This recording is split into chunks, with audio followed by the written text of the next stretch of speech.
Bonjour à vous tous. Salue ton voisin, dis-lui le pasteur Sylvain te salue, dis-lui cela.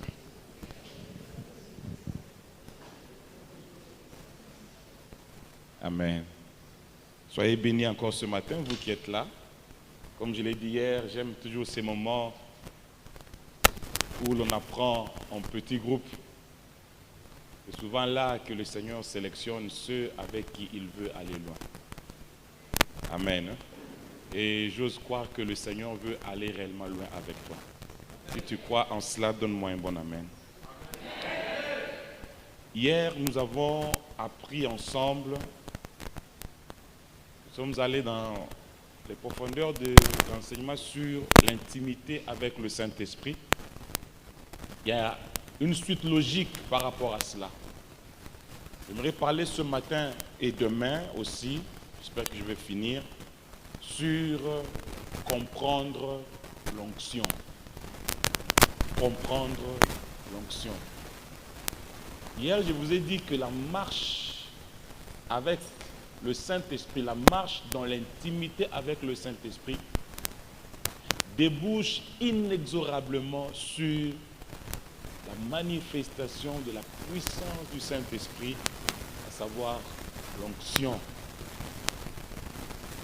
Si nous voulons aller loin, nous voulons que ce que nous avons acquis puisse perdurer, nous devons apprendre, comprendre l'onction et savoir comment marcher dans l'onction. J'aimerais donc aller avec vous aujourd'hui et demain sur l'onction. D'abord les considérations générales sur l'onction. Ensuite, nous allons étudier les définitions de l'onction et les buts de l'onction. Nous verrons aussi notre droit d'onction, parce que l'onction est un droit. Et nous verrons aussi comment marcher dans l'onction.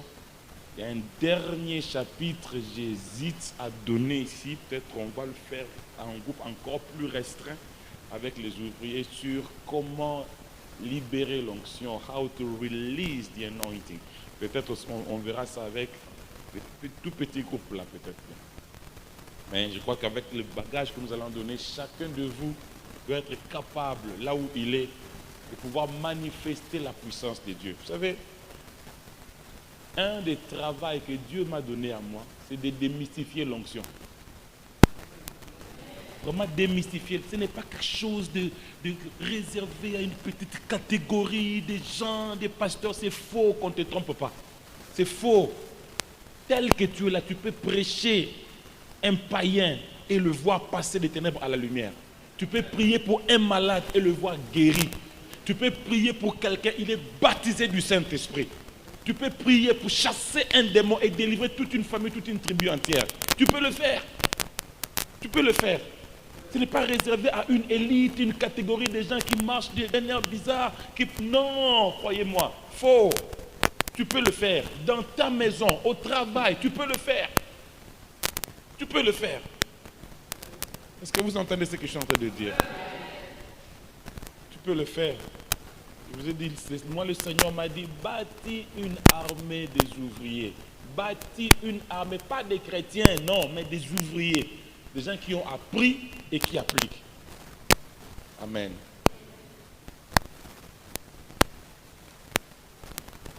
Comprendre l'onction. Je vais introduire donc par ce premier point. Nous lisons un premier passage.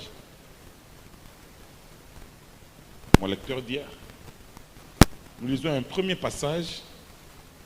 Alléluia. Bien sûr, un passage que nous connaissons très bien. Nous allons du reste y revenir encore ce soir. Actes chapitre 1, le verset 8. Ça, c'est un verset qu'on doit connaître par cœur, être capable de déclamer cela par cœur. Si on est un vrai pentecôtiste. Le problème avec les pentecôtistes, c'est qu'ils restent sur la pente, comme dit mon parrain. Quand Élie marchait pour être enlevé, il a rencontré 50 fils de prophètes.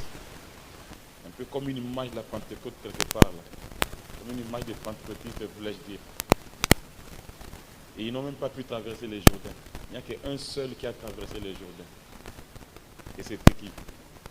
Écoutez, Élisée, les choses difficiles sont au-delà du Jourdain. Difficile, mais pas impossible. Quelqu'un me croit? Ok, acte 1, verset 8, nous lisons.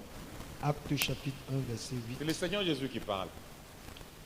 Mais vous recevrez une puissance. Vous recevrez une puissance. Le Saint-Esprit survenant sur vous. Saint-Esprit, arrêtez-vous un moment là-bas. Je crois que j'ai expliqué un peu ce verset hier. La puissance, ce n'est pas le Saint-Esprit. Quand Jésus dit vous recevez une puissance, le Saint-Esprit survenant sur vous, il ne veut pas dire que la puissance là que vous recevrez, c'est le Saint-Esprit. Non, il dit vous recevrez une puissance, le Saint-Esprit survenant sur vous. C'est-à-dire quand il vient sur vous, vous recevez la puissance. Parce que le Saint-Esprit, lui, c'est une personne. Mais quand il survient sur vous, vous recevez quelque chose, la puissance. Je me fais bien comprendre. Qu'on ne vous trompe pas par les unitaristes ou par ceux qui ne croient pas. Le Saint-Esprit n'est pas une puissance, ce n'est pas une force, mais c'est une personne qui détient la puissance de Dieu, qui libère cette puissance sur vous. Amen. Allez-y. Et vous serez mes témoins à Jérusalem, dans toute la Judée, dans la Samarie et jusqu'aux extrémités de la terre. Amen. Amen. J'aimerais dire ceci comme premier point, c'est mon introduction. Écoutez très bien. Les visions de Dieu s'accomplissent par la force d'en haut. Les visions de Dieu ne s'accomplissent pas par la force d'en bas, par la force humaine.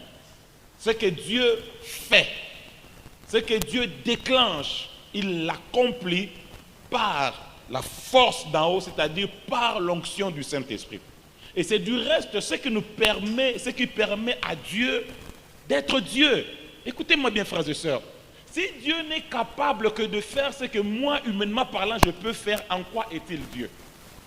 Si Dieu ne peut me donner que ce que je peux faire par ma propre force, en quoi est-il Dieu? Laissez-moi vous choquer un peu. Est-ce que, entre nous, pour avoir 10 000 francs, j'ai nécessairement besoin de Dieu? Je vais vous choquer. Non. Non. Je n'ai pas nécessairement besoin de Dieu pour avoir 10 000 francs. Chez nous, on dit « Makasi amana mobali », ça veut dire la force de l'homme, du garçon. Par la force du garçon là, je peux avoir 10 000 francs. Je peux aller là, tailler la pierre, comme on dit chez nous. Je peux aller là, faire un coup de main. Je peux produire 10 000 francs. Si Dieu n'est capable que de me donner 10 000 francs, chose que je peux avoir par moi-même, en quoi est-il Dieu? Dieu est Dieu lorsqu'il est capable d'accomplir dans nos vies ce que, humainement parlant, nous sommes incapables d'accomplir. Quand je vois cette œuvre, je sais que, humainement parlant, cet homme n'est pas capable de faire ça. Il y a une force supérieure à lui qui a agi et qui est en train de produire ce que nos yeux sont en train de voir. Est-ce que vous me comprenez, frères et sœurs? Et c'est la raison pour laquelle je mérite juste ouvrir une parenthèse et dire ceci, frères et sœurs. Ne nous attendons pas à Dieu à la longueur de notre poche, à la longueur de notre vision, de nos yeux. Attendons-nous à Dieu au-delà de ce que nous voyons. Attendons-nous à Dieu plus loin que là où s'arrête notre poche. C'est alors que Dieu se montrera Dieu. Est-ce que je parle à quelqu'un ce matin? Ne priez pas pour des visions qui correspondent à votre poche. Mais priez pour avoir un Dieu capable d'accomplir vos visions. Vous pouvez dire, votre vision, votre limite doit être le ciel, c'est-à-dire illimité. Amen. Donc, frères et sœurs, les visions de Dieu s'accomplissent par la force d'en haut. Rien de durable, rien d'efficace ne peut être fait dans l'œuvre de Dieu en dehors de l'onction. Rien. Ce que vous faites en dehors de l'onction ne sera pas durable.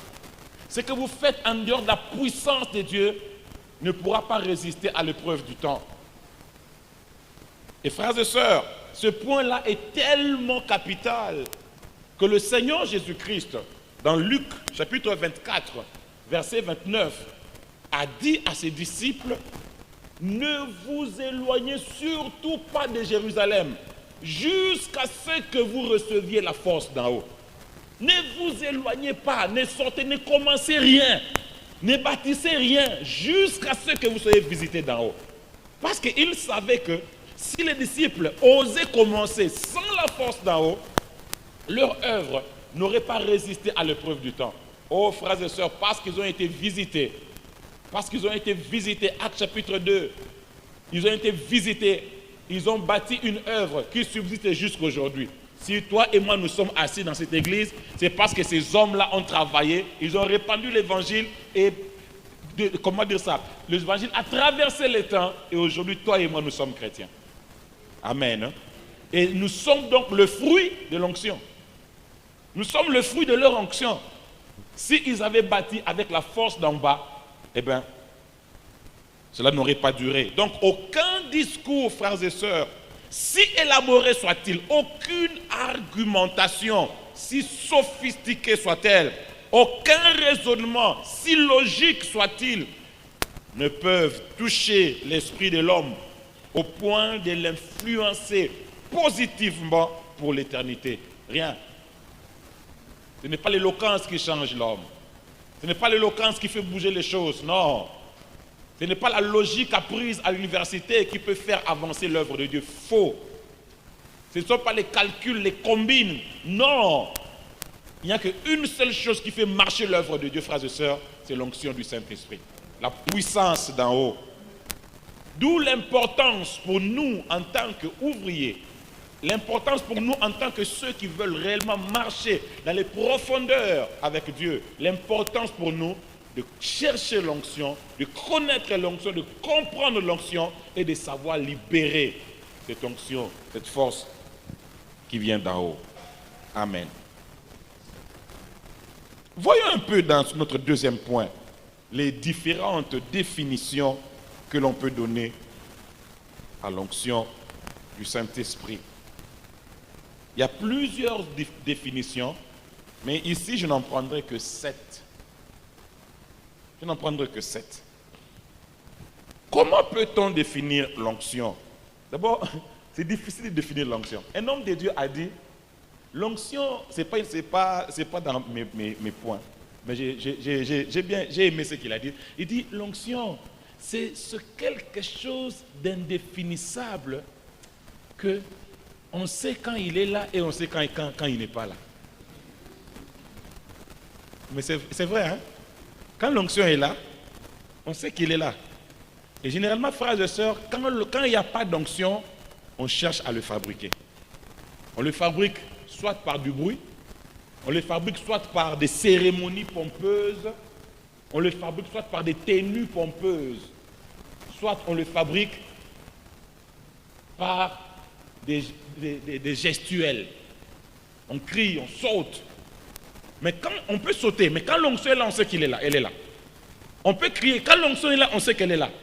Mais quand l'onction n'est pas là aussi, on sait qu'elle n'est pas là. Amen. L'onction ne se fabrique pas. L'onction ne s'imite pas. On aura en parlé avec les ouvriers sûrement. Vous connaissez l'histoire des fils de Séva qui voulaient imiter l'onction qui coulait dans la vie de Paul. Qui sont allés, nous ne le lisons pas parce qu'on aura le voir plus tard, qui s'en sont allés chasser un démon en disant nous te chassons au nom de Jésus-Christ que Paul prêche. Donc eux ne connaissaient pas ce Jésus-là. L'onction ne s'imite pas, frères et sœurs. Et vous connaissez la réponse du démoniaque, n'est-ce pas? Il a dit, Jésus, je le connais. Paul aussi, je le connais. Mais vous, qui êtes-vous? Et la Bible déclare qu'il a sauté sur eux. Il leur a fait passer un très très mauvais quart d'heure. Et quand il les a laissés, ils sont sortis de la maison tout nus, avec les vêtements complètement arrachés. En RDC, il y a un homme de Dieu qui malheureusement, il n'a pas été formé, ça fait qu'il n'a rien écrit. C'est le plus grand. Vous ne connaissez même pas son nom, mais c'est le plus grand qui a... Donc parmi les hommes qui ont apporté les réveils en RDC, il y avait cet homme-là, on l'appelle Mzee Aidini Abala. Mzee, c'est en swahili, hein? Ça veut dire ancien. Hein? On emploie ça pour les hommes d'honneur. On l'appelle Mzee Aidini Abala. Cet homme n'a pas étudié. Et c'est le malheur aussi de ça, parce qu'il a eu un ministère tellement grand, répandu sur toute l'étendue de la République. Malheureusement, il n'a rien écrit et c'est à peine si on a écrit sur lui.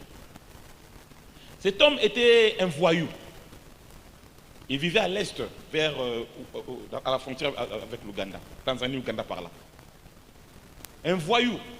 Et c'est vers les années 60 et quelques, Osborne était là. T.L. Osborne a conduit une croisade dans cette contrée-là. Et la grand-mère d'un de leurs amis, d'un de ses amis voyous, était aveugle. Alors eux ont dit non, nous allons aller perturber cette croisade-là. Comment nous allons procéder? Ils ont dit nous allons amener la grand-mère à la croisade.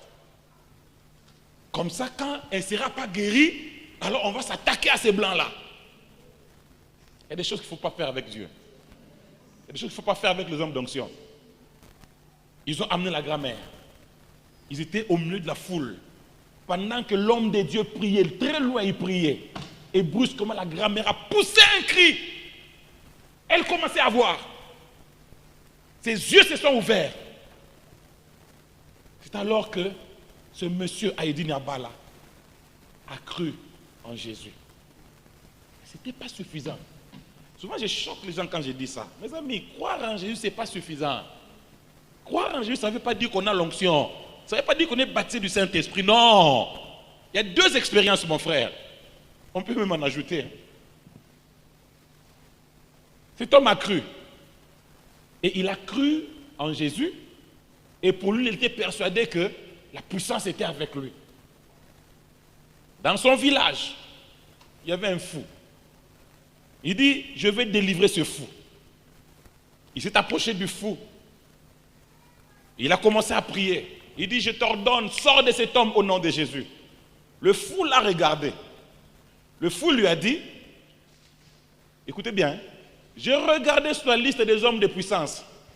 Je n'ai même pas vu ton nom. Alors si tu oses encore parler, je vais te frapper, même ta mère ne va pas te reconnaître. Le monsieur a dit, ah! Et c'était ça le tournant de sa vie. Il dit, comment moi je connais Jésus? Et un fou peut oser me dire ça. Un démon dit que moi, il n'a pas vu mon nom sur la liste de puissance. Non, non, non, non, non, non. Je vais aller demander à Dieu.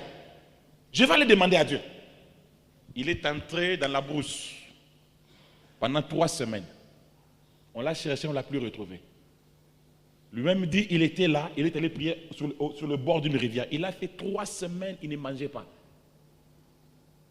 Tellement ça bouillonnait dans son cœur, Seigneur, moi je veux être puissant.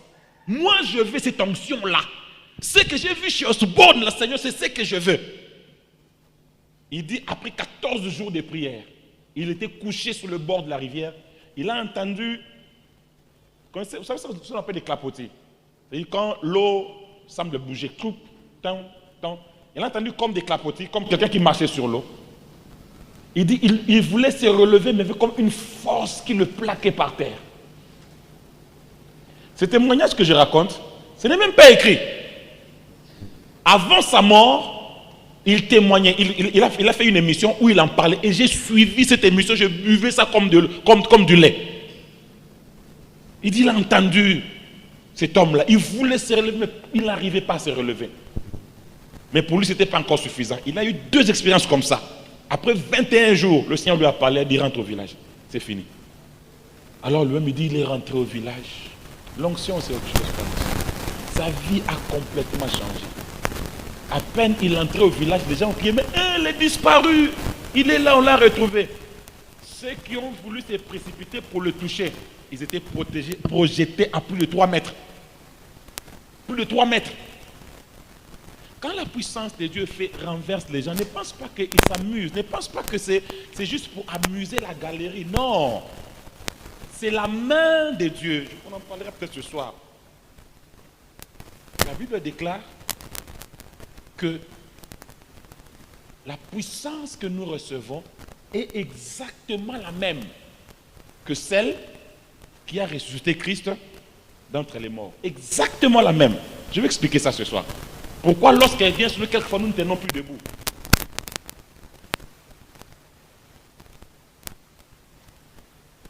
Et c'est là, dans son village, qu'il a commencé le ministère. Un de ses premiers miracles, c'était une résurrection des morts. La femme d'un imam était morte. Et alors qu'ils allaient l'enterrer, eux avaient culte. Alors les musulmans ont dit, ces gens-là parlent beaucoup de Jésus. On va voir aujourd'hui. Allez, amenons les cadavres là-bas. Ils vont ressusciter les cadavres. Ils sont entrés avec le cadavre. Pendant le culte, ils ne disaient rien. Ils ont amené les cadavres jusque là du devant la charge. Ils ont étalé les cadavres. Ils ont dit au pasteur, ressuscite-les. Lui, il leur a dit, moi, je ne peux rien faire. Mais je peux en parler à quelqu'un qui peut faire ça.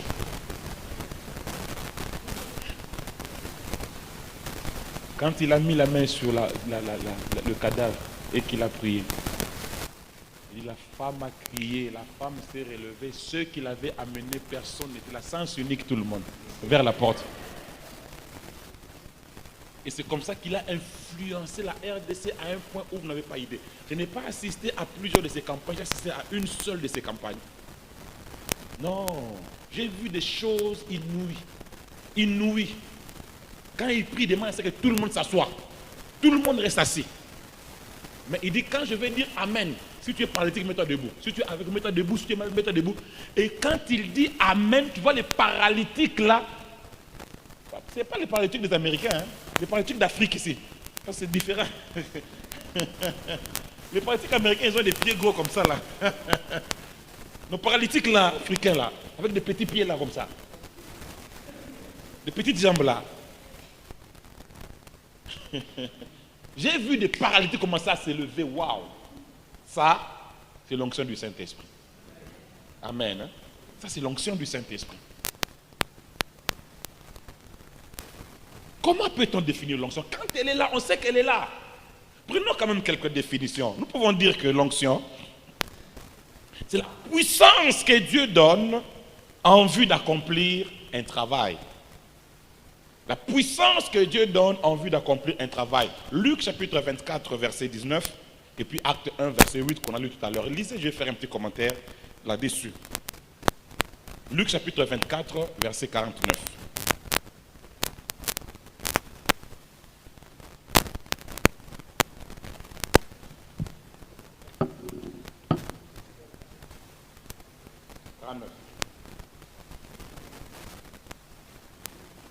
Chapitre 24, verset 49.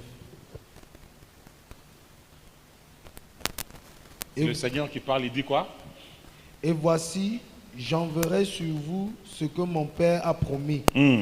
Mais vous, restez dans la ville jusqu'à ce que vous soyez revêtus de la puissance d'en haut. On va combiner avec Acte 1.8 que nous connaissons dans tout à l'heure. Est-ce qu'on peut déclarer Acte 1.8 nous tous à l'unisson? Acte 1, chapitre 8. Acte chapitre 1, verset 8. On peut le déclarer ensemble? Mais vous recevrez une puissance, le Saint-Esprit survenant sur vous, et vous serez mes témoins.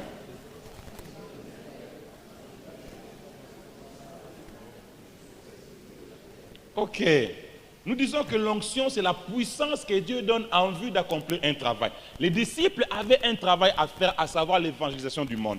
Mais le Seigneur leur dit, non, non, non, ne commencez pas parce qu'il vous manque quelque chose. Il vous manque le nécessaire pour faire ce travail-là. C'est quoi? C'est l'onction du Saint-Esprit. La force que Dieu donne en vue d'accomplir un travail. Laissez-moi répéter cela encore, frères et sœurs. Dieu travaille avec ses moyens. Dieu travaille avec ses méthodes. Dieu travaille avec sa puissance. Et la puissance de Dieu, les moyens de Dieu, c'est son onction. Sans onction, on ne peut pas faire un travail pour Dieu qui perdure dans la durée. J'aimerais dire ceci. Pour accomplir quelque travail que ce soit à l'église, il faut l'onction. Pour prêcher, il faut l'onction. Pour chanter là, il faut l'onction. Pour jouer au synthé là, il faut l'onction. Pour faire le travail de protocole, il faut l'onction. Pour intercéder, pour tout ce que vous avez à faire à l'église, il faut l'onction. Quelqu'un me dit amen. Vous avez besoin d'être loin pour faire cela. Ne pensez pas que vous pouvez venir faire ça sans avoir prié, sans avoir cherché Dieu, sans marcher avec Dieu et croire qu'on peut faire un travail efficace pour Dieu. C'est faux. Vous avez besoin de cette onction-là. Quel que soit ce que vous voulez faire pour Dieu ici à l'église. L'onction est absolument nécessaire. La puissance que Dieu donne en vue d'accomplir un travail. C'est ça ce qu'on appelle l'onction. Ce n'est pas un mystère. Ce n'est pas un mystère. Ce n'est pas du tout un mystère. Pour ceux qui chantent, je ne sais pas s'il y a des chanteurs et chanteuses ici. Est-ce que vous savez qu'on peut chanter quand la gloire est là et qu'on chante sous la gloire? Mon Dieu.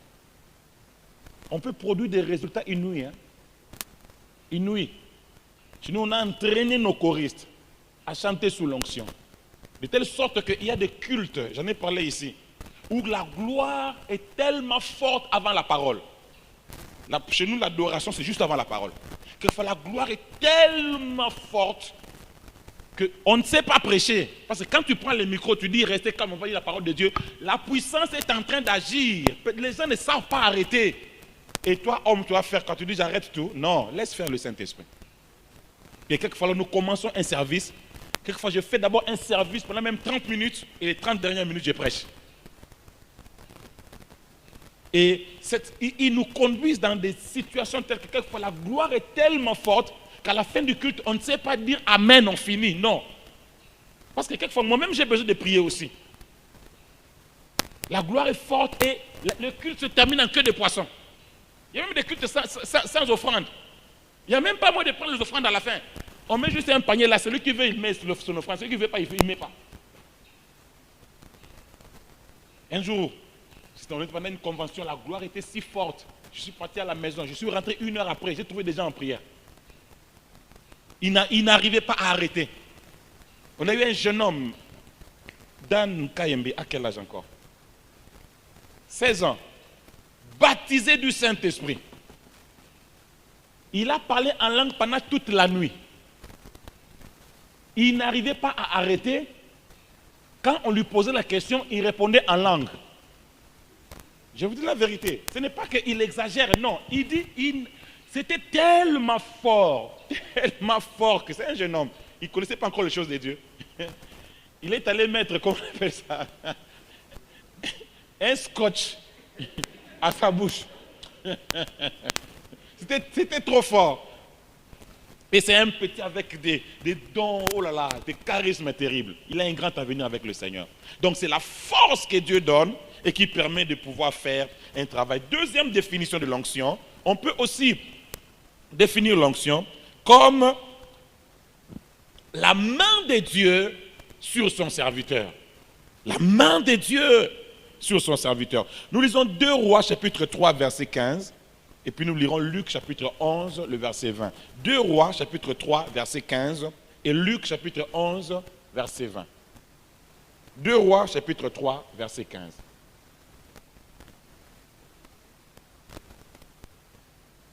Lisez s'il vous plaît. Verset 15. Maintenant. Ok, arrêtons-nous. Attendez, il faut que je donne le contexte. Ok. De quoi il s'agit? Il y a guerre. Il y a guerre. Et le roi d'Israël se coalise avec d'autres rois.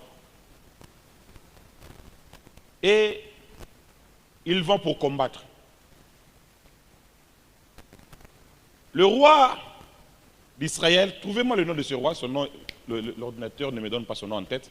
Trouvez-moi le nom de ce roi.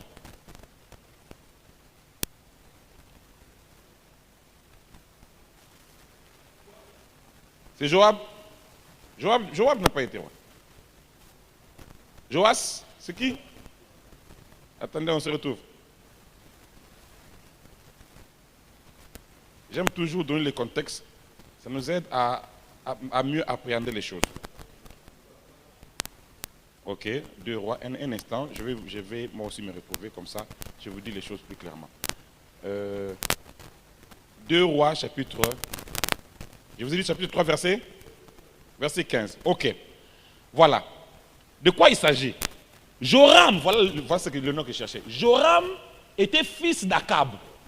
Vous savez, Akab, n'est-ce pas? Le roi impie. Joram était roi d'Israël. À l'époque, il y avait déjà schisme dans le royaume d'Israël. Il y avait Israël et Juda. Vous connaissez l'histoire sûrement. Ok? Alors, Joram, fils d'Akab, était roi. Et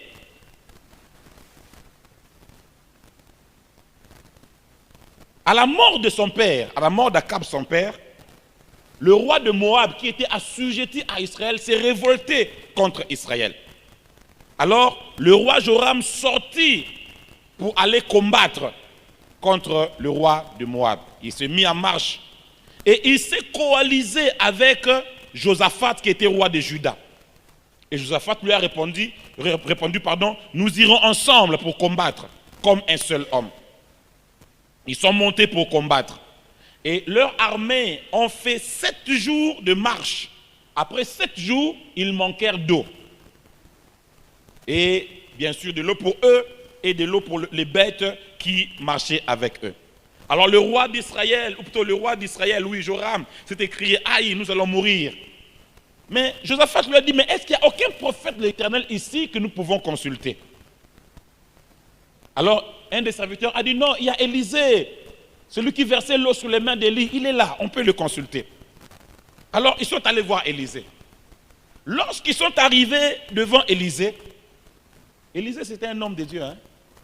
Il regarde Joram, parce que Joram était un roi impie. Joram, il regarde Joram, il dit, toi là, qu'est-ce que tu viens faire devant moi, toi? Pourquoi tu ne vas pas faire le prophète de ta maman? Sa maman c'était qui? Jézabel. Pourquoi tu ne cours pas faire le prophète de ta maman? J'aime ça, hein? Un homme de Dieu qui se respecte. J'aime pas que l'homme de Dieu tremble devant les politiques. Que l'homme de Dieu tremble devant ceux qui sont riches. L'homme de Dieu doit dire ce qu'il a à dire. Avec sagesse, on ne va pas les insulter. Avec sagesse, on lui dit, parce que si tu parles aussi sans sagesse, tu risques d'avoir des problèmes là où il n'y a même pas de problème. Avec sagesse, mais à bout portant, en plantant la vérité là où il faut. Ne sois pas là en train d'encenser les hommes politiques qui marchent dans le péché, dans les combines, dans les sectes pernicieuses, en disant Dieu est avec vous, vous réussirez, vous irez de l'avant.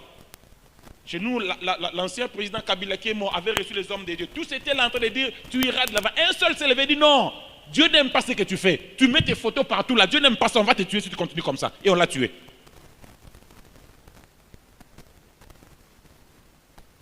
Il regarde Joram, il dit, qu'est-ce que tu viens faire auprès de moi? Il dit, s'il n'y avait pas Josaphat, je ne te regarderais même pas. il faut être un homme de Dieu pour dire ça. Hein. Vous voyez, quand il parle comme ça, l'homme de Dieu est fâché. On en parlera sur comment libérer l'onction. Il est énervé au fond de lui. Alors, qu'est-ce qui se passe? Prenez votre Bible, s'il vous plaît.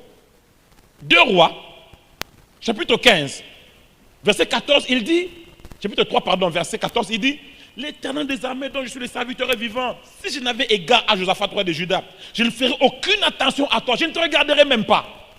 Alors au verset 15, il dit, maintenant, amenez-moi un joueur de harpe. Amenez-moi un joueur de harpe.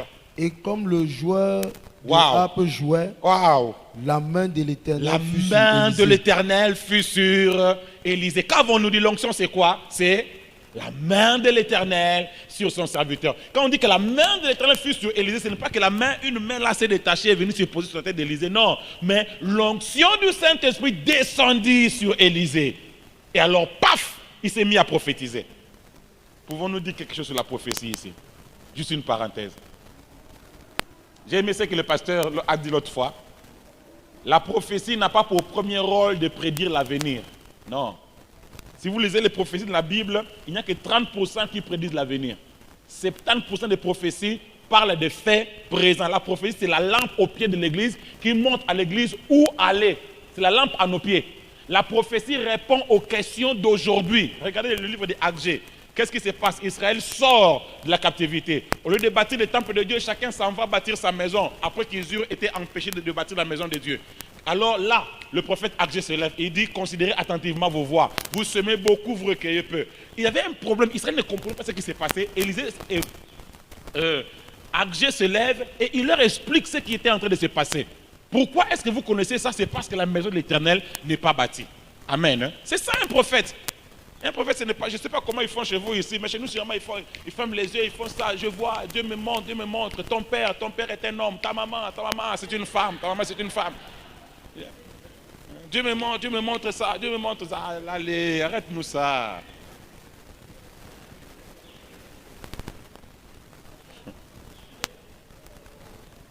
Amen.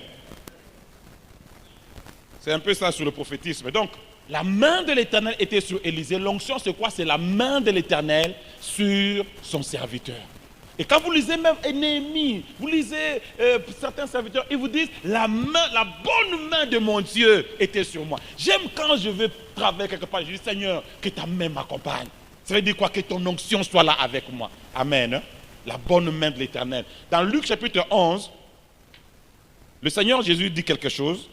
Il dit, bon là il ne parle plus de la même, nous allons parler de la même, mais c'est juste pour étendre un peu notre pensée. Lisez s'il vous plaît Luc chapitre 11, j'ai dit quel verset?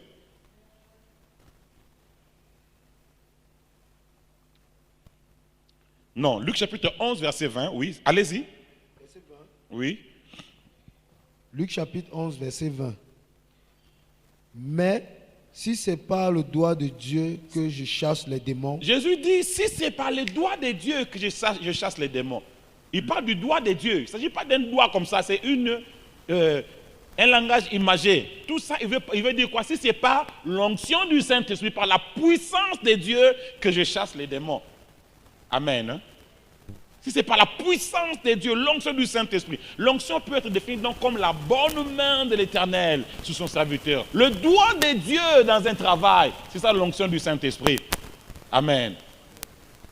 Le doigt de Dieu dans un travail. Une autre définition de l'onction.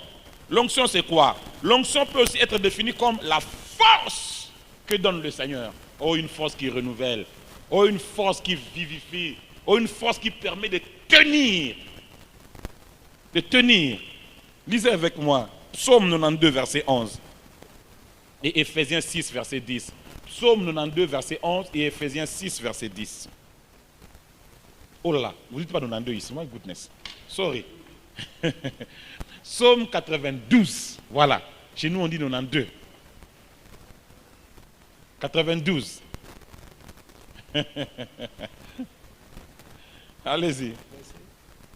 Psaume 92. Verset 11. Verset 11, oui. Et tu me donnes la force du buffle. Tu me donnes la force du buffle. Je suis arrosé avec une huile fraîche. My God, je suis arrosé avec une huile fraîche. J'ai un message, mais je ne vais pas prêcher ça ici, malheureusement. Le Seigneur ne m'a pas permis de prêcher ça, intitulé Chrétien buffle. On parle de ça, tu me donnes la force du buffle. Ce message-là est spécial. Je l'ai prêché 4 fois. Je l'ai terminé une fois. Chaque fois que je prêche ce message-là, je ne le termine jamais. Avant que j'ai fini de ce message-là, la gloire est répandue et ça ne sert à rien de finir le message, ça ne sert à rien. Et en tout cas, je ne prêche que lorsqu'il y a une injonction du Seigneur, c'est alors que je prêche ce message-là. Et ici, je n'ai pas reçu cette injonction-là, sûrement prochainement. Amen. Hein? Donc l'onction, c'est quoi? Nous avons lu avec vous, tu me donnes la force du buffle. Et je suis arrosé d'une huile fraîche. L'onction, c'est la force que donne le Seigneur. La force pour accomplir un travail. Mais écoutez bien ce que je vais dire, frères et sœurs. Comprenez l'onction. Ce n'est pas seulement une force spirituelle. L'onction peut aussi nous communiquer une force physique. L'onction peut nous donner la force de caractère. L'onction nous donne la force de tenir. Il parle de la force du buffle. Dans toute la savane, le lion n'a peur d'aucun animal. Sauf du buffle. C'est vrai, il arrive que des lions bouffent du buffle, c'est vrai. Mais, vous regardez sûrement la chaîne Nat Geo Wild. Vous regardez ça, n'est-ce pas? Entrez même sur YouTube, tapez ces images-là. Buffle tuant lion. Vous verrez. Il y a des buffles qui, lorsqu'ils se mettent ensemble, ils se coalisent là, ils attaquent les lions. Tu me donnes la force du buffle. J'aime cette image-là. Le buffle, il mange que l'herbe, mais il y a de la force en lui. C'est comme nous là. Quand on regarde, nous semblons être faibles. Quand on regarde avec ta petite voix là, oh là là, mais la petite voix là peut chasser un démon. Tu peux être en train de bégayer comme Moïse. Et, vous savez que Moïse bégayait? Vous savez non? Il lève le bâton, il dit que le feu de entende. Quelqu'un peut être en train de se moquer. Hein? Regarde-moi ça, il ne sait même pas parler. Mais oh là là, c'est pas ça mon problème. Est-ce que le feu est descendu ou pas? Il dit que le feu descend, mais le feu descend. Ça, c'est la force du buffle. Contraste entre ce qu'il mange, l'herbe, et la force qu'il y a en lui. Et c'est la force que Dieu nous donne. La force du buffle. Amen. La force du buffle. Comment peut-on être en train de prêcher pendant toute une semaine la force du buffle? Demande ça au Seigneur. Amen. Ne sois pas, si tu es un pasteur, un homme, ne sois pas un pasteur, un homme de Dieu, comment dire ça? Qui se fatigue à tout moment. C'est vrai, un peu de sport fait aussi du bien dans le corps.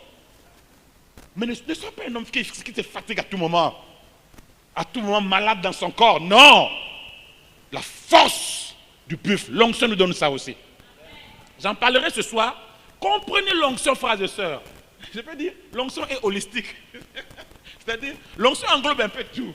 C'est-à-dire, la Bible déclare dans 2 Pierre, j'en parlerai ce soir, ne vous en faites pas.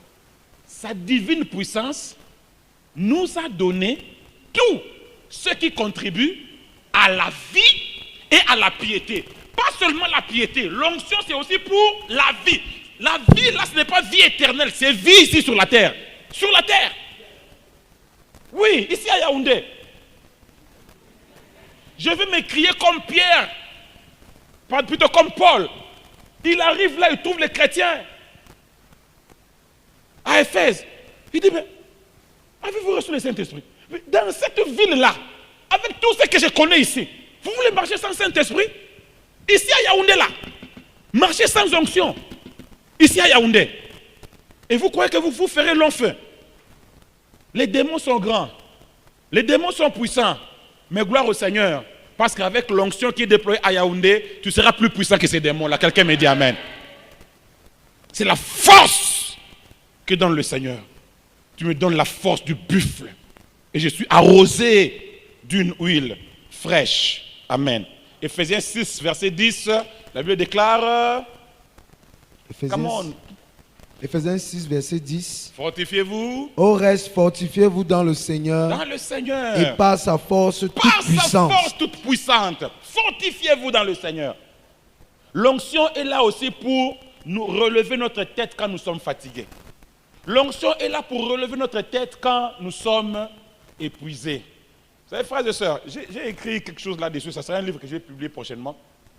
C'est intitulé Si tu déchirais les cieux, si tu descendais. Si tu déchirais les cieux s'ouvrent au-dessus de certaines catégories de personnes. Entre autres, les cieux s'ouvrent sur ceux qui sont fatigués, comme Élie. Fatigué, découragé, voulant tout abandonner. Et les cieux se sont ouverts sur lui.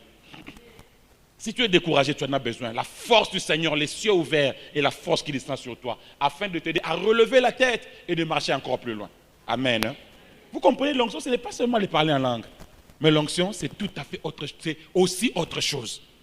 La force pour continuer. La force pour résister. La force pour dire non. La force pour dire oui. La force que donne le Seigneur. Amen. L'onction, c'est quoi? On peut aussi définir l'onction comme étant la présence, la sainte présence de Dieu dans son serviteur. La sainte présence de Dieu dans son serviteur. On va combiner, on va lire, lisons simplement, Actes chapitre 6, le verset 15, et Actes chapitre 7, verset 55. Actes chapitre 6, verset 15, et Actes chapitre 7, verset 55. 6, 15, 7, 55. 6, verset 15. Il est écrit: tous ceux qui siégeaient au Sanhédrin ayant fixé les regards sur Étienne, son visage leur parut comme celui d'un ange. Maintenant, écoutez très bien. Étienne est arrêté. Et lorsque on le juge, en le regardant, la Bible déclare, ils avaient l'impression que son visage était comme celui d'un ange. Un ange. D'où cela venait? La réponse est donnée dans Actes chapitre 7, verset 55. Actes chapitre 7, verset 55. Mais Étienne, rempli du Saint-Esprit... Ah, voilà d'où venait cette histoire-là. C'est de là que ça venait. Le visage qui brillait, ça venait d'où? Du fait qu'il était rempli du Saint-Esprit. Il y avait une présence en lui qui faisait illuminer son visage. Quelqu'un m'a dit, ça m'a fait sourire, l'onction rend beau. Et c'est vrai, hein? L'onction rend beau.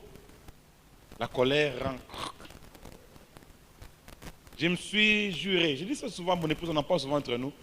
Nous sommes jurés de ne jamais faire une insomnie pendant que l'objet de notre insomnie dort. Vous ne comprenez pas de quoi je parle? Comment vous appelez? Pardon? Georgette. Supposons, je suppose, hein? J'apprends que Georgette a parlé contre moi. Et moi, qu'est-ce que j'ai fait? Ça me fait des soucis dans mon corps, dans mon cœur. Mon estomac, je souffre d'estomac. Et je suis là en train de ruminer des choses sur mon lit. Georgette a parlé. Pendant ce temps-là, Georgette fait quoi? Elle dort. Hein? Je vais perdre mon temps en train de penser à Georgette alors qu'elle dort. Et moi, je ferai des insomnies. Non! Je mange bien et je dors. Je dors. Je dors. Si Dieu sait, et que toi aussi tu sais, sois en paix. Parle avec ton pasteur, sois en paix avec lui aussi. Le reste là, qu'il parle. Dieu ne te bénira pas en fonction de ce que les gens disent de toi. Il te bénira en fonction de ce que lui-même dit par rapport à ta vie. Est-ce que tu entends ça? Amen. Il y a des gens qui sont malades dès qu'on parle d'eux. Malades dès qu'on les critique. Qui n'est pas critiqué parmi nous ici? Que eux aussi croissent, qu'ils deviennent célèbres comme toi, pour qu'on les critique comme toi aussi. Amen. Gloire au Seigneur. Donc c'est ça la présence de Dieu. La sainte présence de Dieu. Lorsque on marche dans l'onction, il y a la présence de Dieu qui vous environne et qui marche avec vous. Vous avez sûrement appris cette histoire de cet homme qui a frappé à la porte. Là, un enfant va ouvrir. Il va dire à son père, papa, Jésus est à la porte. La sainte présence, là c'est la présence de Dieu qui agit. Lorsqu'on marche dans l'onction, il y a comme un déploiement de gloire autour de vous. Je me souviens de cette réunion-là. Il y avait un joueur de synthé, je voulais simplement lui dire, baisse le volume de ton... My God! Je m'approchais de lui pour lui, il y a comme une présence là, pouf, qui était sur lui. Et jusqu'à la fin du culte, il n'est même plus arrivé à jouer au synthé. Il était sous l'onction, parlant en langue, pleurant, criant. La présence de Dieu autour de nous. Et c'est ce qui fait que, même lorsque le diable nous attaque, quand nous sommes sous l'onction, il y a cette présence qui nous environne, qui crée comme un frein par rapport au diable. Vous savez, frères et sœurs, une parenthèse encore. Il y a ce que moi j'appelle les prières muettes. Il y a des choses qu'on n'a pas besoin de demander à Dieu pour les vivre. Ce sont des conséquences logiques qui découlent de certains actes que nous posons avec Dieu. Je n'ai pas toujours besoin de chasser les démons qui m'attaquent. Est-ce que vous le savez? Pourquoi? Ma Bible me dit, l'ange de l'Éternel, il campe autour de qui? Donc il me suffit de faire quoi? De craindre Dieu, automatiquement, l'ange fait quoi? En anglais, dans une version, on emploie le verbe encamp. Donc ça veut dire, comme ça, il t'entoure comme ça. Ils passeront par où? Il y a comme ça des prières muettes. Donc, quand je marche avec Dieu, automatiquement, l'ange campe autour de moi. Je n'ai pas besoin, et du reste, on n'invoque pas les anges. Je n'ai pas besoin de dire, Seigneur, envoie un ange. Non. Il est là autour de moi et il campe autour de moi. Il me suffit de donner ma dîme. Il me suffit de donner ma dîme. Qu'est-ce qui se passe? Automatiquement, les écluses des cieux s'ouvrent. Il combat celui qui dévore. Ma vie ne sera jamais stérile. Mon pays sera appelé un pays de délices. Il y a des prières muettes qu'il faut apprendre à faire. Ça vous évite certaines retraites. Je vous assure, ça vous évite certaines retraites. Gloire au Seigneur. Donc, il suffit de marcher dans l'onction. Il y a ce déploiement de la présence de Dieu autour de vous. Ma soeur, au lieu de courir derrière le mariage, cours derrière l'onction. Ça va faire briller ton visage là. Ne pense pas que le frère là, il suit seulement les parler en langue. Non, c'est pas seulement. Il ne suit pas seulement les parler en langue. Il y a ce déploiement aussi qui compte. Amen. Hein? Je vais vous dire quelque chose. Vous croyez que moi je suis seulement les parler en langue là? Heureusement qu'on n'avait pas entendu. Est-ce que vous croyez que moi j'ai seulement suivi les parler en langue?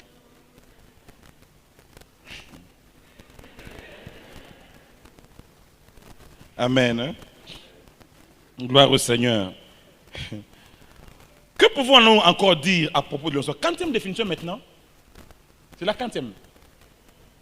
5e définition. L'onction peut être aussi définie comme l'ombre de Dieu sur son serviteur ou sur un travail. L'ombre de Dieu. Quand on est à la conférence, on sent une ombre qui plane sur cette conférence. L'ombre de Dieu. L'onction, c'est l'ombre de Dieu sur son serviteur ou sur un travail. Luc 1, verset 35. Et un verset que nous connaissons, Psaume 91, verset 91, verset 1. Il faut que je m'habitue. 91, verset 1. Luc 1, verset 35 et Psaume 91, verset 1. Luc 1, 35, nous connaissons ces versets. À propos de Marie, on dit quoi? L'ange lui répondit, le Saint-Esprit viendra sur toi. Le Saint-Esprit viendra sur toi avec comme conséquence. Et la puissance du Très-Haut te couvrira de son ombre. La puissance du Très-Haut te couvrira de son ombre. L'onction, c'est l'ombre de Dieu. Comment est-ce que Jésus a été conçu? L'ombre de Dieu, l'onction du Saint-Esprit s'est posée sur Marie. Le Saint-Esprit l'a entouré. Et quelque chose s'est passé dans son sein. Et Psaume 91, 91, verset 1, nous connaissons ce passage sûrement. Celui qui demeure sous l'abri du Très-Haut repose à l'ombre du Tout-Puissant. Quand je marche avec Dieu, je marche en communion avec lui, il y a une ombre au-dessus de moi, une ombre plane sur moi. Cette ombre, c'est Dieu au travers de sa puissance, au travers de son onction qui est là. Donc l'onction peut être définie comme l'ombre de Dieu sur un travail. Quand on parle de l'ombre de Dieu, ça veut dire quoi? Ça veut dire que le Seigneur couvre la personne ou le travail. Je ne sais pas si vous avez déjà essayé d'aller prendre un œuf sous une poule qui couvre son œuf. Imaginez ça, frères et sœurs. Imaginez ça. Imaginez ça. Non, marchons avec lui, cherchons cette dimension, frères et sœurs. Cherchons cette dimension. Cette ombre, que cette ombre-là soit sur nous, sur le travail que nous faisons. Faisons tout sous l'onction, sous la puissance du Saint-Esprit. L'ombre de Dieu viendra protéger ce que nous faisons. Et non seulement que cette ombre protège, mais cette ombre fait aussi que comme par rapport aux œufs couvés par une poule, il y aura du fruit. Un fruit va jaillir. Quelque chose jaillira. C'est comme lorsque Dieu créait le monde. La Bible déclare quoi? Au commencement, Dieu créa les cieux et la terre. La terre était informe et vide. Et l'ombre. Le Saint-Esprit, qu'est-ce qu'il faisait? Il planait, il couvrait la terre de son ombre. Alors, il a suffi d'une seule parole pour que la terre soit créée. Laisse le Saint-Esprit venir sur toi. On en parlera avec les ouvriers par rapport au principe de la libération de l'onction. Lorsque l'ombre plane, souvent, nous, chrétiens ou nous, pentecôtistes, il y a des dimensions que nous n'avons pas bien maîtrisées. C'est que nous laissons planer l'ombre, mais nous ne parlons pas. Bien souvent. Nous ne parlons pas. Ou nous nous contentons d'intercéder. Mes amis, il y a toujours un temps où il faut arrêter d'intercéder. Il y a toujours un temps où il faut arrêter de parler à Dieu. Quand nous parlons à Dieu, Dieu libère. Mais ça ne se manifeste pas. La manifestation est là. Dans notre bouche, la Bible déclare, la vie et la mort sont au pouvoir de la langue. Il faut parler. Il faut parler. Il y a beaucoup de choses qui sont telles qu'elles sont parce que tu n'as pas encore parlé. Beaucoup de choses sont telles qu'elles sont parce que tu subis jusque-là. Tu subis. Moi, j'ai décidé de ne pas subir.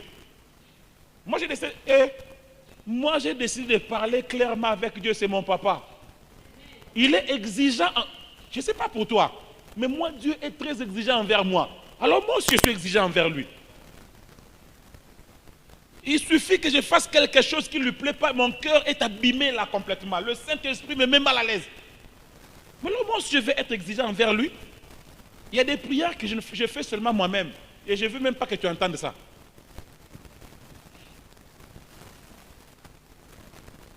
Il est à table devant sa nourriture.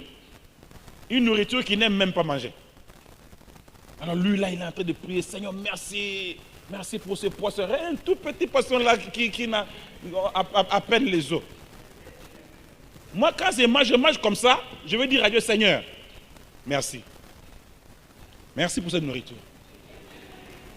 Mais tu sais, je n'aime pas manger ça. Tu le sais, Seigneur, je n'aime pas. Excusez-moi, hein? En tout cas, moi, c'est comme ça que je mange avec lui. Hein? J'ai dit, bon, d'accord, si c'est toi, si c'est toi qui on te servait comme ça, tu allais manger. Toi que je connais, glorieux comme tu es, grand comme tu es. Je me mets devant ma garde-robe, je dis, Seigneur, la Bible déclare dans ton palais, tout s'écrit gloire. Est-ce que ça crie gloire? Ça crie gloire. Ça crie gloire. C'est facile d'être Dieu, hein? C'est pas facile d'être un homme, hein? Ça c'est dans mon intimité. Je ne les choque pas, mais je lui parle comme mon père. Et nous parlons, nous conversons. Et ce que j'aime avec lui, ça change toujours. Mais si tu acceptes ça, ça continuera comme ça. Amen. Hein? Lorsque l'ombre est là, mon frère apprend à en parler. Quelquefois, ça je parle aux ouvriers, je parle aux serviteurs. Quelquefois, tu sens qu'il n'y a qu'une grâce qui est là. Tu sens qu'il y a quelque chose, une ombre qui est sur ta tête. Mon frère apprend à parler. Quelquefois même pendant les réunions de puissance, qu'est-ce que moi je fais? Je vous laisse continuer à prier. Je vais dans mon coin. Je parle par rapport à certaines choses concernant ma vie. Je sème des paroles et je sais que ça va rapporter. Quand l'ombre est là, apprends à parler. Amen. Hein? Gloire au Seigneur. C'est pour ça qu'il y a des cas, certaines personnes m'ont vu par exemple, j'ai dit, je prierai pour toi pas maintenant. Je prierai pour toi à la réunion. Quand la gloire sera là, je parlerai. 6e définition de l'onction. L'onction peut être aussi définie comme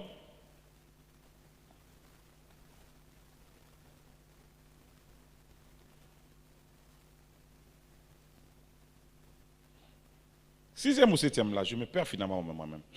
6e, ok. L'onction peut être définie comme l'approbation de Dieu par rapport à un travail accompli pour lui. L'approbation de Dieu par rapport à un travail accompli pour lui. Lorsque vous accomplissez un travail pour Dieu, la finalité, c'est quoi? C'est l'onction du Saint-Esprit. Actes, chapitre 8, pardon.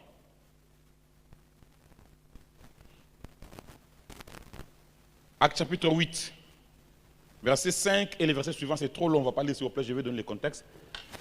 Actes chapitre 8, ne lisez pas, je vais donner le contexte.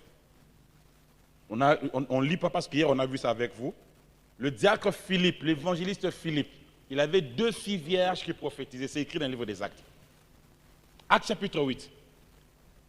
Pendant que le réveil bat son plein, plutôt pendant qu'il y a des problèmes à Jérusalem et que les disciples commencent à se disperser, Philippe arrive dans Samarie, conduit par le Seigneur. Et qu'est-ce qu'il fait? Il se met à prêcher. Conséquence de sa prédication, Dieu a signé le travail. C'est-à-dire quoi? Il a déversé son onction. Cela se manifestait par des conversions, des délivrances, des guérisons multiples, là dans Samarie. L'onction, c'est quoi? C'est l'approbation que Dieu donne par rapport au travail que vous faites. Si vous faites un travail pour Dieu, écoutez-moi bien, frères et sœurs, l'onction, ce n'est pas seulement la puissance spirituelle que vous voyez. L'onction a des conséquences. Moi, quand je regarde cette église, je vois le fruit de l'onction. Je vois le fruit de l'onction. Je vois une signature céleste quelque part. Le Seigneur a signé, il dit je suis là. Il a signé, il dit je suis avec vous. Allez-y, continuez à travailler. On est ensemble, il n'y a pas de souci. Amen. Hein? Chez nous, quand on dit on est ensemble, on répond, il n'y a pas de souci. Il n'y a pas de souci. On est ensemble. Et c'est ce que le Seigneur dit. Le Seigneur dit, non, Cité des Nations, on est ensemble. Vous savez, ne craignez pas pour les finances. Ne craignez pas pour demain.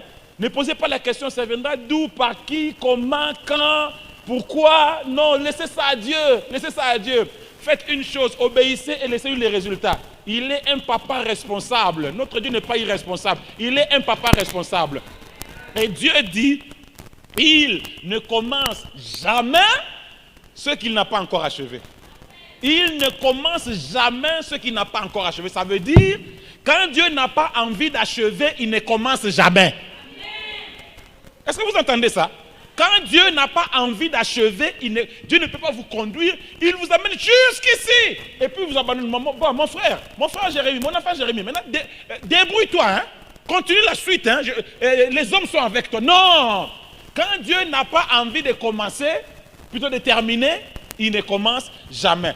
Qu'est-ce que moi je cherche à voir dans une chose? Ce que j'aime voir, c'est non pas est-ce que Dieu a fini, j'aime toujours voir est-ce que Dieu a commencé. Quand je vois qu'il a commencé, c'est fini. Je saute. Je sais qu'il va signer cette histoire-là. Il y aura une signature à la fin et tous ceux qui verront reconnaîtront que l'onction est ici. Amen. Gloire au Seigneur. Est-ce qu'il a commencé quelque chose dans ta vie? Est-ce qu'il a déjà débuté? Est-ce que tu as commencé à voir le premier pas de quelque chose? Est-ce que tu vois le premier bourgeonnement de quelque chose? Ça veut dire que le Seigneur va finir ce qu'il a commencé. Est-ce que je parle à quelqu'un ce soir? Gloire au Seigneur. Donc, lorsque Dieu travaille, il signe toujours pour montrer qu'il est passé par là. Dernière définition de l'onction. On peut aussi définir l'onction comme étant la divinité de Dieu dans l'homme. La divinité de Dieu dans l'homme. Je vais ici y aller par un exemple, comment dire ça, une analogie. Prenez avec moi Jean, chapitre 1.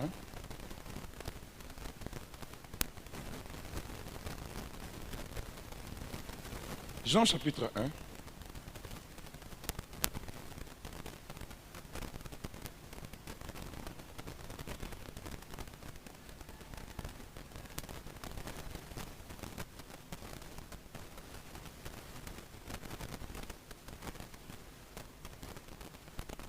Vous y êtes? Jean chapitre 1, le verset 6. Jean chapitre 1, verset 6. Oui. Il y eut un homme. Il y eut un homme envoyé de Dieu. Envoyé de Dieu. Son nom était Jean. Son nom était Jean. Je vais vous montrer qu'il y a de l'onction dans ce passage. Il y eut un homme envoyé de Dieu. Son nom était Jean. On parle d'un homme, Jean. Mais on nous parle de la double dimension qui fonctionnait dans sa vie. On dit il y eut d'abord un homme simple, ordinaire. Ordinaire. Comme tout autre homme. Entre parenthèses, serviteur de Dieu, écoutez-moi. Nous sommes d'abord des hommes, pas des anges à adorer. Nous ne sommes pas des archi... Je ne sais pas si ici il y en a déjà. Chez nous, il y a des archibishops. Chez nous, il y a des archipapes. Et chez nous, on ne joue pas. Hein?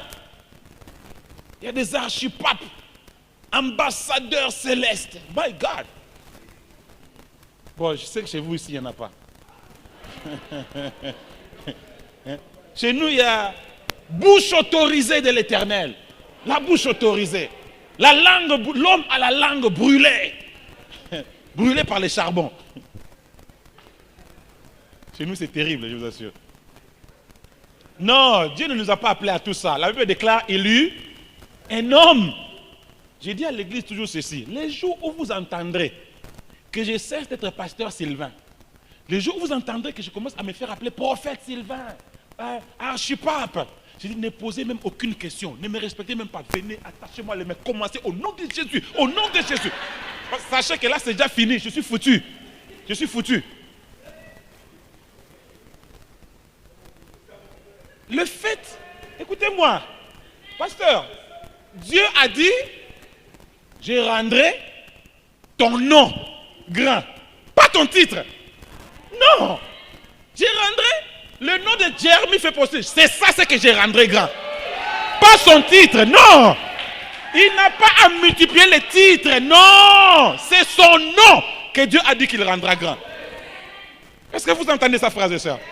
Homme de Dieu, ne cherchez pas des titres. La recherche des titres cache souvent un manque d'onction. Je n'ai pas besoin de prendre des titres sophistiqués.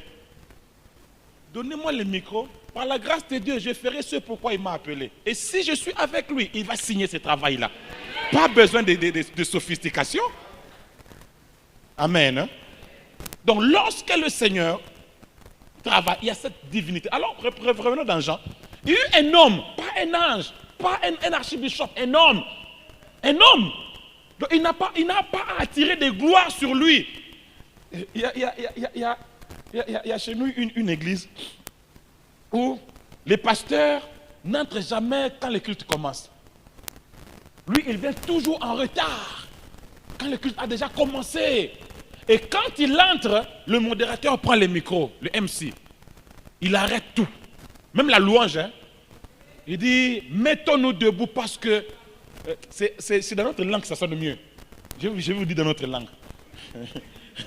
Il dit, arrêtons la louange parce que Moumbu na Nzambe. Nzambe c'est Dieu.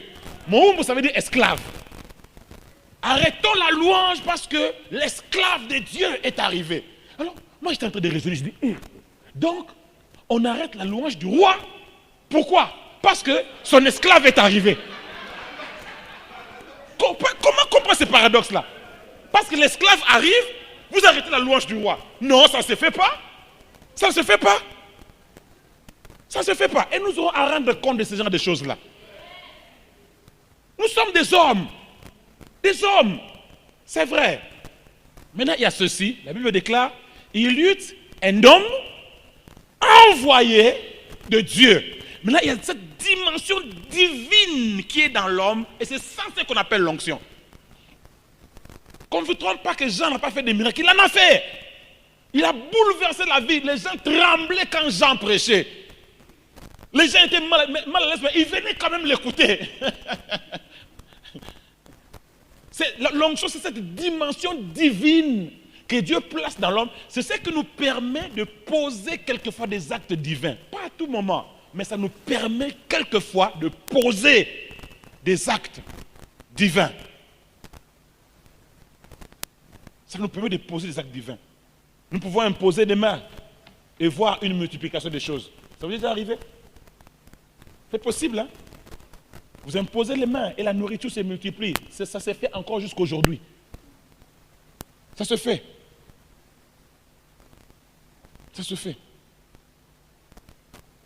Je me souviens, un jour,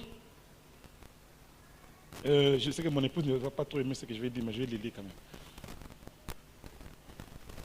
À l'époque, c'était notre deuxième voiture, je crois.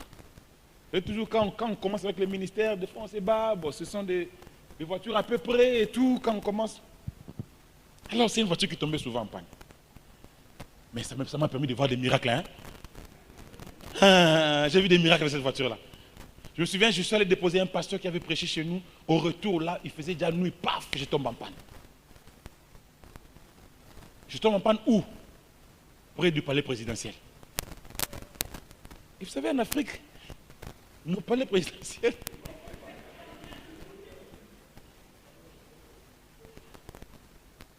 il y a quelques semaines, j'étais devant la Maison Blanche.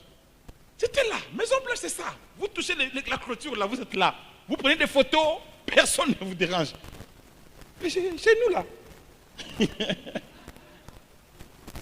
Et les militaires commençaient à passer les uns après les autres, à me menacer. Et là, la dimension divine est entrée en action. J'ai prié. J'ai prié. J'ai prié, frères et sœurs. Je ne sais pas d'où il est venu. C'est la transmission qui était sortie. Je ne sais pas d'où. Je vois un mécanicien venir avec son truc derrière là. Il passait. Il venait d'où? Ça, c'est la dimension divine qui permet quelquefois tu invoques l'éternel et paf, quelque chose se passe. Un miracle divin. Dieu puise quelqu'un quelque part, il l'amène jusque là où toi tu es. C'est faisable, frères et sœurs. C'est possible encore aujourd'hui. Sans parler des actes de puissance se manifestant par des guérisons, se manifestant par des vies complètement transformées et changées. C'est faisable encore aujourd'hui, Father. Nous pouvons vivre ces choses encore aujourd'hui. Nous pouvons vivre ces choses encore aujourd'hui. Un jour à l'église, on était là. Oh, amen. Et je vois une maman venir avec sa fille, une fille de 7 ans à peu près. Ils allaient pour l'opération. Je me dis, maman, qu'est-ce qu'il y a? Elle me dit, pasteur, cette fille, on a diagnostiqué une hernie ombilicale. C'était même la première fois que j'apprends ce mot-là, une hernie ombilicale. J'ai vu son ventre là en bas, là, c'était gonflé. Et puis c'est dur au toucher. Et l'enfant souffrait terriblement. J'ai dit, ok, nous allons faire ce que Dieu nous a dit de faire. J'ai appelé l'enfant, je les ai amenés au bureau. On a prié pour cet enfant. On a prié. J'ai dit, ok, allez-y. La maman m'a raconté, plutôt, je suis sorti, je crois, et les après-midi, je suis rentré au bureau. J'ai vu une fille qui jouait, mais je n'ai pas trop fait attention. Elle jouait dans la cour, je suis entré au bureau. On a annoncé la maman, elle est entrée, j'ai dit, oh, c'est déjà fini? Oui, pasteur. Nous arrivons avec l'enfant à l'hôpital. Le médecin prend en charge l'enfant, ils entrent avec l'enfant. Quelques minutes après, le médecin m'appelle. Il dit, j'ai tremblé. Ça fait peur, hein? On entre dans cette opération avec votre enfant et on vous appelle. Elle dit, j'ai perdu ma fille. Elle entre, le médecin la regarde. Le médecin lui demande, avant de venir ici, vous étiez où?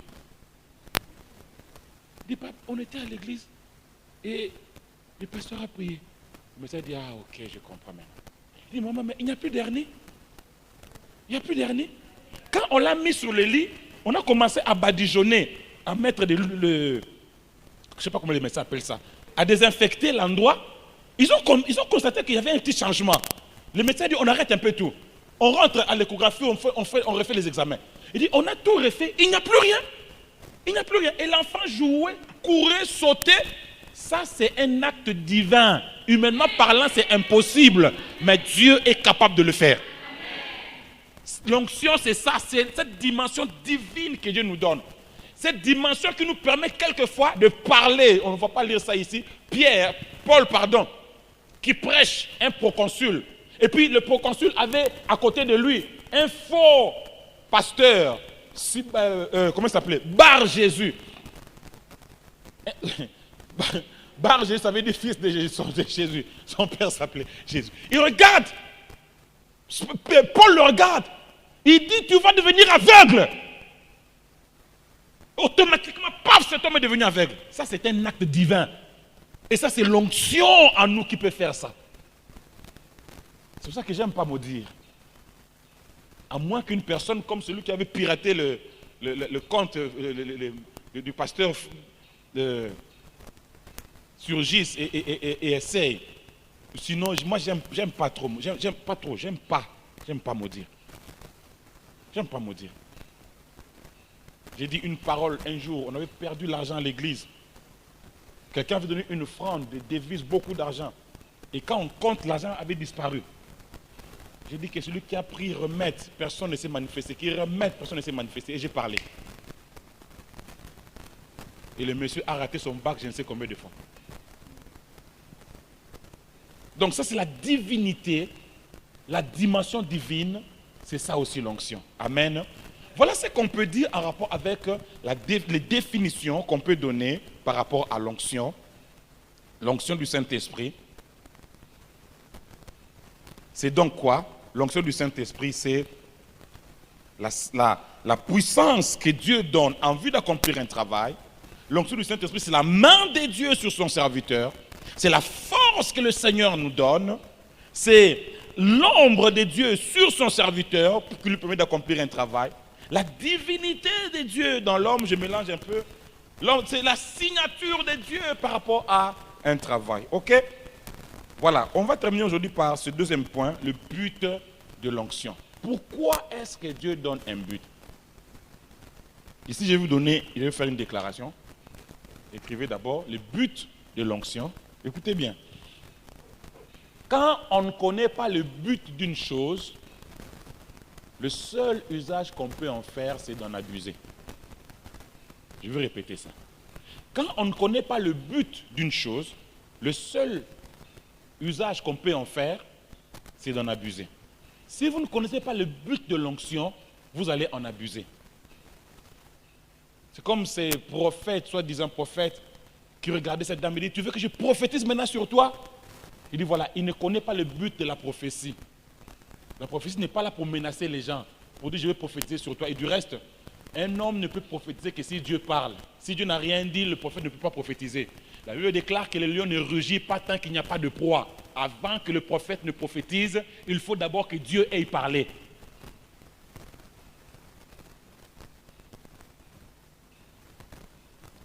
Le but de l'onction, Dieu ne fait rien pour rien. Dieu fait toutes choses pour un but. Dieu n'a jamais été désintéressé, qu'on ne te trompe pas. Jamais. Dieu n'a jamais été désintéressé. Je sens ça dans mon cœur, je veux le dire. C'est une parenthèse. Écoutez-moi très bien. Dieu n'a jamais été un Dieu désintéressé. Si tu es un homme d'affaires, une femme d'affaires, tu es ici. Si tu, dans quelque domaine que ce soit, si tu veux que Dieu te prenne en charge, fais en sorte que Dieu ait une part dans ce que tu fais. Est-ce que Dieu a une part dans tes affaires? Je dis souvent à ceux qui vont en Chine, quand vous allez en Chine, vous faites vos conteneurs, vos valises, mettez toujours quelque chose pour Dieu. Pas nécessairement pour l'homme de Dieu, mais quelque chose pour l'église. Même un micro. Mettez ça dans votre valise et rapportez. Que Dieu sache que dans ça, j'ai mon histoire là-dedans. Votre histoire ne se perdra jamais. Faites toujours ça avec Dieu. Le but de l'onction. Premier but de l'onction. Pourquoi l'onction est donnée? Premièrement, pour accomplir la volonté de Dieu, pour accomplir la volonté de Dieu par les méthodes de Dieu et par la puissance de Dieu. Accomplir la volonté de Dieu par les méthodes de Dieu et par la puissance de Dieu. Voilà pourquoi l'onction nous est donnée. Zacharie chapitre 4, le verset 6. Et Luc chapitre 4, versets 18 et 19. Zacharie 4, verset 6. Luc 4, 18 et 19. Zacharie 4. Zacharie chapitre 4, le verset 6. Alors il reprit et me dit, c'est ici la parole que l'Éternel adressa à Zorobabel. Ce n'est ni par la puissance, ni par la puissance, ni par la force, ni par la force, mais par mon esprit, mais par mon esprit, dit l'Éternel dit des armées. l'Éternel des armées. Combinons avec Luc chapitre 4, versets 18 et 19.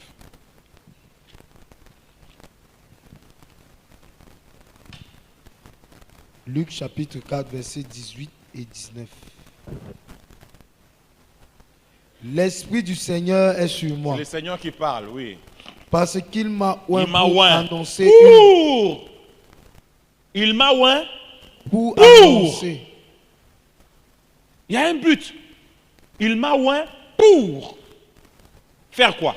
Pour annoncer une bonne nouvelle aux pauvres. Il m'a envoyé pour guérir ceux qui ont le cœur brisé, pour proclamer aux captifs la délivrance et aux aveugles le recouvrement de la vue, pour renvoyer libres les opprimés, pour publier une année de grâce du Seigneur. Une année jubilaire du Seigneur. Amen. Dieu fait toutes choses pour un but. L'onction, c'est pour un but. L'Esprit du Seigneur est sur moi pour faire sa volonté. Avec sa puissance, avec ses méthodes. L'onction nous est donnée pour ça, pour accomplir la volonté de Dieu. Laissez-moi encore répéter ça. Vous ne pouvez pas accomplir la volonté de Dieu sans la puissance de Dieu. Vous ne pouvez pas accomplir la volonté de Dieu par vos propres méthodes. Est-ce que vous savez que quelquefois, c'est aussi bien que je dise ça maintenant, parce que souvent il y a des abus, quelquefois, le Saint-Esprit peut te conduire même à utiliser une méthode que personne n'a utilisée avant toi. Bon, personne entre guillemets, parce que sûrement quelqu'un a eu à faire ça avant toi. Pourvu que cette méthode-là, tu n'en fasses pas une doctrine. Laissez-moi expliquer. Laissez-moi expliquer. Un jour, on nous a mené un gars. On a prié avec elle, Liliane et moi. Ce monsieur-là était dans l'homosexualité. Ce monsieur-là, il avait... on leur avait jeté un sort dans leur famille. C'était un esprit de chat. Dans leur famille, Leur père avait des moyens. Mais ils ont été réduits à leur plus simple expression. Leur père avait des remords qui allaient au port, qui ramenaient des histoires, là, plus rien, il n'avait plus rien. Et c'est comme ça qu'il est venu à nous. On a parlé avec lui et on a déterminé qu'il avait besoin de délivrance. Et Liliane et moi, on l'a mis là au milieu et on commençait à chanter avant de commencer le travail de délivrance. On chantait la puissance de Dieu, la puissance du Saint-Esprit. Et là, brusquement, je sens dans mon cœur, je vais bien expliquer ça et bien faire les équilibres. Je sens dans mon cœur, tire-lui les oreilles. Je dis, hein? Tire-lui les oreilles. J'ai feuilleté ma Bible dans ma tête, là, j'ai pas vu ça. Je voulais commencer, je sens encore la voix. Tire-lui les oreilles. Je dis, waouh. Alors je me disais, mais qu'est-ce qu'elle va penser de moi d'abord? Moi on me connaît comme l'homme de l'orthodoxie, celui qui est d'aplomb sous la parole de Dieu. Qu'est-ce qu'elle va penser de moi? Une troisième fois, j'ai dit, tire-lui les oreilles. J'ai dit, ok chef, je vais obéir. J'ai tiré ses oreilles. On a fait des délivrances avec Dieu, c'est vrai. Mais celle-là, on a rarement vu. On a tiré les oreilles. Waouh! La voix d'un chat. Un chat commençait à sortir de là. On entendait un chat. On a fini de chasser le chat. C'était le monsieur dont je parle. Il est grand comme un Camerounais. Hein? Vraiment grand comme un Camerounais. Parce que nous les Camerounais qu'on connaît, ils sont tous grands. Il y a une voix de femme. Une voix de femme qui commence à sortir de lui. Mon épouse est là. Une voix de femme qui parlait, qui disait que je ne partirai pas. On a chassé ces démons. Ils sont partis. Ce monsieur-là a grandi dans le Seigneur et c'est l'un de nos plus grands modérateurs à l'église. Aujourd'hui, moi je vous parle, il est marié à une femme et il vient d'avoir un enfant. Amen. Est-ce que vous comprenez ça? Maintenant, ce qu'il ne faut pas faire, c'est quoi? Demandez-moi, c'est quoi, pasteur? Ce qu'il ne faut pas faire, c'est chaque fois qu'il y a cas de délivrance, maintenant tu viens avec tes deux doigts là, les oreilles vont sentir. Non. Si tu fais ça, tu es complètement à côté de la plaque. Qu'est-ce que je suis en train de dire? Le Saint-Esprit peut te donner une méthode particulière pour un cas particulier. Quand tu as fini, laisse ça là. Ne reviens plus sur ça. N'en fais pas une doctrine. N'amène pas ça ailleurs. N'enseigne même pas aux gens de faire ça. Est-ce que vous me comprenez? Il peut le faire. On a amené un cas à... C'est pas Kenneth Hagin, c'est qui l'autre là? Oral Roberts. On a amené un cas, une femme avec je sais pas moi, mion dans le ventre. Elle était comme une femme enceinte. On l'a amené un cas. Lui me dit, je voulais imposer les mains, je sens Dieu me dit, donne-lui un coup au ventre. Donne-lui un coup au ventre. Il a hésité, puis il a donné un coup. Il dit, quand je donnais un coup, c'était comme un ballon qui se dégonfle. Pouf! Et c'était fini. Maintenant, qu'est-ce qu'on va faire? On va faire une doctrine. Chaque fois qu'il y a des cas, viens mon frère, viens ici mon frère. Vous voyez que ça ne marche pas comme ça. Amen. Hein? Donc ici, je dis, faites attention. Le Saint-Esprit peut vous conduire dans une méthode. Mais là, je ne sais pas. J'espère que vous avez assez de maturité pour comprendre ce que j'ai dit. N'en faites pas une doctrine. Chaque fois que vous voyez quelqu'un commencer à en faire une doctrine, méfiez-vous. Méfiez-vous. Même l'onction d'huile là, ce n'est pas une doctrine qu'il faut chaque fois commencer à appliquer, lancer l'huile sur les gens. Non! Tous les dimanches, l'onction d'huile, ça ne va pas. Non. Chez nous, les gens sont même aller plus loin. Quand vous priez, là, mettez l'huile sur la télévision. Vous mettez l'huile sur la télévision et priez pour lui, allez, buvez cette huile-là. Non, ça ne va pas comme ça. Donc, il y a les méthodes de Dieu. Et là, c'est l'onction qui nous conduit. Le Saint-Esprit, par son onction, nous conduit quelquefois. Je dis bien quelquefois. Ce n'est pas tous les jours, mais quelquefois, il nous conduit dans des méthodes particulières comme ça. OK? Quand Dieu n'a rien dit, faites les choses de manière classique. Imposez les mains, parlez au nom de Jésus, déclarez la guérison, arrêtez-vous là. Laissez les résultats à Dieu. Amen. Hein? Deuxième but de l'onction. L'onction nous est aussi donnée pour, ah là ça j'aime, faire du bien. Pour faire du bien. Acte chapitre 10, verset 38. Acte 10, verset 38 et Marc chapitre 3, verset 4. L'onction est donnée pour faire du bien. Faire du bien. Acte chapitre 10, verset 38, un verset célèbre que vous connaissez sûrement aussi. Que dit la Bible? Oint du Saint-Esprit et de force Jésus vous de Nazareth. savez comment Dieu a oint du Saint-Esprit Jésus de Nazareth?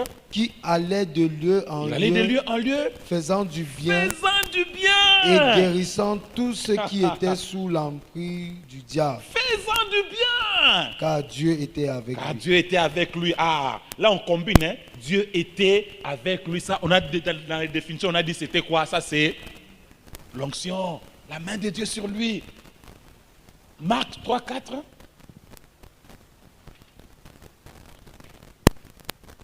Marc 3, verset 4. Puis il a dit, est-il permis le jour du sabbat de faire du bien, De faire du bien ou ou pas? de faire du mal? Ok, d'accord. Je vais revenir sur le sabbat tout à l'heure. Vous savez comment Dieu a oint du Saint-Esprit Jésus qui allait de lieu en lieu faisant du bien. Frères et sœurs, ce monde a besoin de gens pour faire du bien aux autres. Et ces gens-là, c'est toi et c'est moi. Nous avons dans nos familles des gens avec des problèmes qui croupissent sous des jougs, sous des... C'est parce qu'on n'a pas le temps. Peut-être prochainement. Et nous avons senti ça, mon épouse et moi. Le Seigneur nous a parlé de ça. Dieu fera grâce. Il y a même ici à l'église pasteur, plusieurs personnes qui sont sous un joug parce qu'un homme fort s'est levé et a parlé. Depuis que cet homme-là, fort-là, s'est levé dans ta famille et a parlé, la même chose est en train de poursuivre plusieurs membres de votre famille. Il y a comme une main noire qui s'est tendue comme ça, chacun vient et cogne là, personne ne dépasse ce niveau-là. Il y a la même maladie qui frappe plusieurs membres de la famille, la même. Tout le monde meurt de la même maladie. Tout le monde connaît la même situation.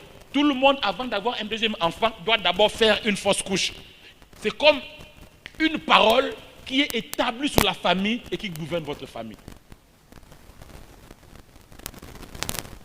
Des jolies femmes qui ne se marient jamais. Des hommes qui ont étudié, mais qui ne percent jamais dans la société. Tout celui qui essaie de monter se retrouve toujours bas. Dites, c'est pas normal. Non, c'est pas normal. Dites-moi ce que vous voulez, mais c'est pas normal. Et ça, ce sont des paroles qui gouvernent. Un jour, nous parlerons sur comment briser les paroles qui gouvernent. Le diable cherche toujours à établir un gouvernement sur nous. Et ce qu'il faut faire, c'est quoi? C'est casser ce gouvernement-là pour établir le vrai gouvernement. Le vrai gouvernement, c'est le gouvernement de la parole de Dieu sur nos vies. Parce que quand le Seigneur nous a créés, il nous a mis devant et il a parlé sur notre vie. Et c'est ça ce qu'il faut rétablir. Est-ce que vous m'entendez? Maintenant, nous avons des situations comme ça dans nos familles. Frères et sœurs, il y a besoin de l'onction. Le but de l'onction, c'est briser ce genre de choses et faire du bien. Faire du bien. Nous avons des filles, des fois qui deviennent prostituées. Ah, je me souviens de cette fille-là. Je me souviens d'elle. Elle était prostituée à Kinshasa. Elle était au centre-ville. Et ce jour-là, elle était sortie avec sa tenue de travail. Sa tenue de travail, vous la regardez, c'est comme quelqu'un qui n'a pas fini de s'habiller. Donc il y a des choses qu'elle n'a pas eu le temps de mettre. Elle était là, elle attendait ses clients. Et mon parrain de mariage, c'est un pasteur, avec un autre pasteur, que je connais d'ailleurs bien aussi. Passé par là. À l'époque, mon parrain habitait dans un appartement au centre-ville. Il était encore célibataire à l'époque. Ils passaient tous les deux par là, ils revenaient d'une veillée de prière, d'une nuit de prière. Et ils ont vu la fille. Quand la fille les a vus, elle a dit, oh là là, 2 clients, donc je suis béni. Et ils ont abordé la fille. Ils lui ont dit, Jésus t'aime. Il dit, non, votre Jésus ne m'aime pas. Qui m'aime? Ah, il m'aime pas. Jésus t'aime, non. Oh, les dons spirituels, les dons spirituels, les dons spirituels, les dons spirituels. Mon parrain l'a regardé. Il lui a dit, si tu fais ce travail, c'est parce qu'à l'âge de 14 ans, ton père a abusé de toi. Depuis que ton père a abusé de toi, tu n'as plus aucun respect pour ton corps. Tu livres ton corps à qui tu veux depuis cet âge-là. La fille a dit, qui vous a raconté ça? Qui vous a dit ça? Elle s'est mise à pleurer. Veux-tu recevoir Christ? Elle dit oui. Alors, mon parrain dit, si on fait ça ici, là, c'est compliqué. On l'amène à l'appartement. Mais il dit, quand on l'amène à l'appartement, là, il dit, j'ai prié Seigneur que tout le monde dorme, que personne ne se réveille. Vous savez, il y a des situations où même quand vous chantez, Jésus est au milieu de nous, Jésus au milieu de nous. Personne ne croit que Jésus est au milieu de vous. Hein? Vous montez avec une fille comme ça dans l'appartement, 2 célibataires, et vous chantez Jésus au milieu de nous. Qui va croire que Jésus est au milieu de vous? Il dit, Seigneur, que tout le monde dorme, Seigneur, que tout le monde dorme ici. Et gloire au Seigneur, personne ne s'est réveillé. Ils ont amené la fille dans l'appartement, ils lui ont fait du bien. Ils lui ont fait recevoir Jésus-Christ. Ils ont prié au nom de my God. Ils ont chassé les démons. La fille a vomi, elle a fait des histoires dans la chambre, et plutôt dans le salon. Et quand ils ont fini, elle raccompagne la fille le matin. Au moment où je vous parle aujourd'hui, cette fille-là est mariée à un pasteur et elle vit à Londres. L'onction, c'est pour faire du bien. Et on lui a fait du bien à cette fille-là. Si elle avait continué, peut-être je ne sais pas ce qu'elle serait devenue aujourd'hui. Et nous avons comme ça, écoutez-moi très bien, frères et sœurs, le Seigneur a connecté les biens des hommes aux hommes. Est-ce que vous comprenez ce que j'ai dit? Ça veut dire quoi? Il y a des gens qui ont besoin d'un bien qui doit leur être fait. Et ce bien-là, Dieu l'a mis entre tes mains à toi. Il l'a mis dans ta bouche, il l'a mis dans tes mains, il l'a mis dans ton cœur. Et il faut chercher cette onction afin de faire du bien à ceux qui sont autour de nous. Ça me fait toujours mal lorsqu'il y a un cas devant lequel je suis impuissant. Ça me fait toujours mal quand il y a un cas qu'on ne sait pas résoudre. J'ai chez moi à l'église une de mes collaboratrices. Ça fait combien de temps de mariage maintenant? Combien? 20 ans ou 22 ans de mariage. Elle n'a pas d'enfant. Elle m'interprète même. Très bonne, oh là là, ça me fait mal au cœur. Mal au cœur. Je prie pour que du bien lui soit fait. Parce qu'en dehors de lui, on a prié, des femmes ont conçu. On a prié, des femmes ont eu des enfants. On a vu ça. Non, l'onction c'est pour faire du bien. Cherche l'onction. Il y a un Moïse dans ta famille, c'est peut-être toi. Il y a un libérateur pour ta famille, c'est peut-être toi. Alors cherche l'onction pour briser les jougs qui est dans ta famille. Quelqu'un me dit amen. L'onction c'est pour ça, c'est pour faire du bien autour de nous. Amen. Ah, je voulais parler du sabbat, je ne sais pas sur les temps. Jésus a dit, est-ce qu'un jour de sabbat on ne peut pas faire du bien? Bon, mettez ça comme ça, j'en parlerai plus tard. Amen. Troisième but de l'onction, si j'en parle, ça me prendra du temps s'il vous plaît. Troisième but de l'onction, c'est pour attester la véracité de la parole de Dieu. Attester la véracité de la parole de Dieu. Actes chapitre 8, verset 6 et verset 11. Actes chapitre 8, verset 6 et verset 11. Et 1 Roi chapitre 17, verset 24. 1 Roi 17, 24. Actes chapitre 8, verset 6. Et nous sortons, nous allons au verset 11. Lisez s'il vous plaît. Verset 6 et verset 11. Les foules tout entières étaient attentives à ce que disait Philippe. Lorsqu'elles apprirent et virent les miracles qu'il faisait. Ok. Verset 11. Ils l'écoutaient attentivement parce qu'il les avait longtemps étonnés par ses actes de magie. Ça c'est l'autre. Maintenant, on fait un contraste en fait. La Bible déclare que Philippe prêchait l'évangile et les gens écoutaient et étaient persuadés. Pourquoi? Parce qu'ils voyaient la parole être attestée. La parole était confirmée par les actes. L'onction est là pour attester que ce que nous disons est la vérité. Frères et sœurs, les musulmans se lèvent, ils disent qu'il n'y a de salut que par eux, par Mahomet. Nous aussi, nous nous levons, nous disons qu'il n'y a de salut que en Jésus. Qui dit la vérité? Montons sur le mont Carmel. Montons sur le mont Carmel. Est-ce que vous m'entendez? Frères et sœurs, tant que l'onction n'agira pas, nous ne pourrons pas prouver à ce monde que ce que nous disons est la vérité. Il faut la puissance de Dieu en action. Il faut la démonstration de la puissance du Saint-Esprit afin que les gens sachent que ce que nous prêchons est réellement la vérité.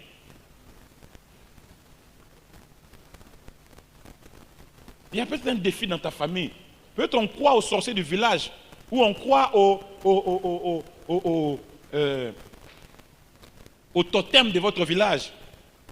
Comment savoir que c'est la vérité ce que nous prêchons? Il faut l'onction du Saint-Esprit. Amen. Hein? Un jour, j'étais là à l'église. Il y a un frère, il est arrivé, mais il n'osait pas entrer dans l'enceinte de la parcelle de l'église. Il n'osait pas. Il était là dehors, il faisait les 100 pas. Je dis, mais qu'est-ce qu'il y a, mon frère? Il me dit, pasteur, hier, il y a eu conseil familial chez nous à la maison, contre moi. Parce que de toute la famille, je suis le seul qui prie. Dans notre famille, nous avons une idole. Tout le monde adore l'idole. Et le détenteur des fétiches de la famille est le grand frère de notre papa. Il était là hier soir. Et il m'a dit, si tu pries encore, tu vas mourir. Si tu oses seulement mettre tes pieds dans l'enceinte de votre église là, tu vas mourir. Le signe que tu auras, ça sera quoi? Tu vas marcher sur un clou invisible. Dès que tu mettras ton pied dans l'enceinte, tu marcheras sur un clou et tu mourras. Le petit tremblait parce que ce monsieur-là ne blaguait pas. Quand il disait une chose, la chose arrivait. Quand il m'a dit ça, il y a des choses pour lesquelles je n'aime plus prier. Des choses pour lesquelles j'ai dit, on va faire quoi là? On va commencer à être Seigneur. J'ai dit non. Lui a parlé. Mais ce que lui ignore, c'est quoi? C'est qu'avant que lui ne parle, un plus fort que lui avait déjà parlé. Il t'avait dit, viens à moi, je ne te rejetterai pas. Un plus fort que lui avait déjà parlé. J'ai dit, viens. Je ne vais plus par la main. On est entré dans la parcelle de l'église. Est-ce que tu vas marcher sur un clou? Non. On est dans l'église. Tu vas marcher sur un clou? Non.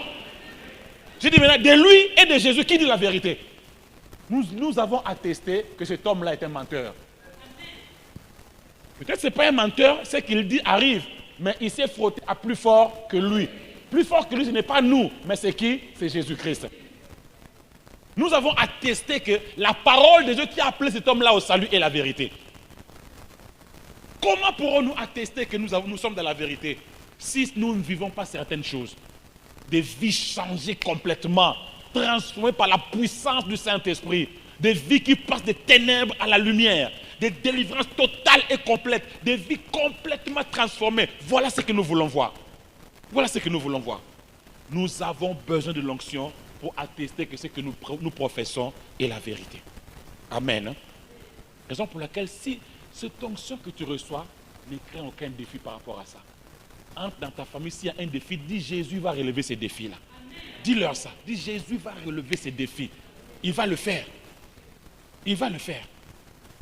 Si un enfant malade, des maladies mystérieuses, dis Jésus va relever ces défis-là. Dis on va invoquer les dieux des cieux et il le fera.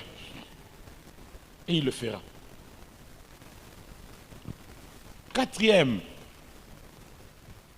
but de l'onction, c'est détruire les œuvres du diable.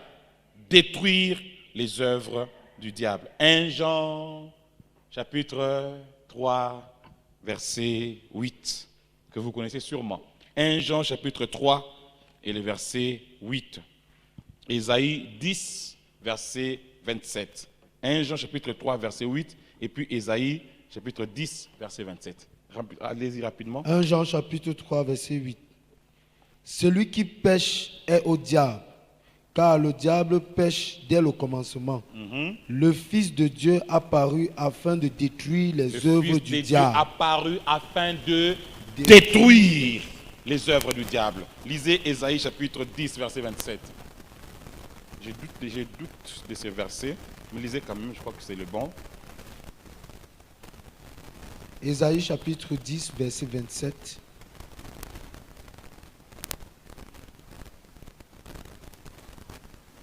En ce jour, Ouais, c'est ça. son fardeau sera ôté de dessus ton épaule Yes. et son joug de dessus ton cou. Oui. Et la graisse fera éclater le joug. La graisse fera éclater le joug. Il y a une autre version qui rend ça bien, hein, qui dit l'onction, parce que l'onction c'est la graisse superposée, comme disait quelqu'un. Et l'onction fera éclater le joug. L'onction est là pour détruire les œuvres du diable. Frère et sœurs, le diable est mauvais. Il est mauvais. Le diable veut prouver à ta vie que Dieu n'a pas raison, que Dieu t'a menti.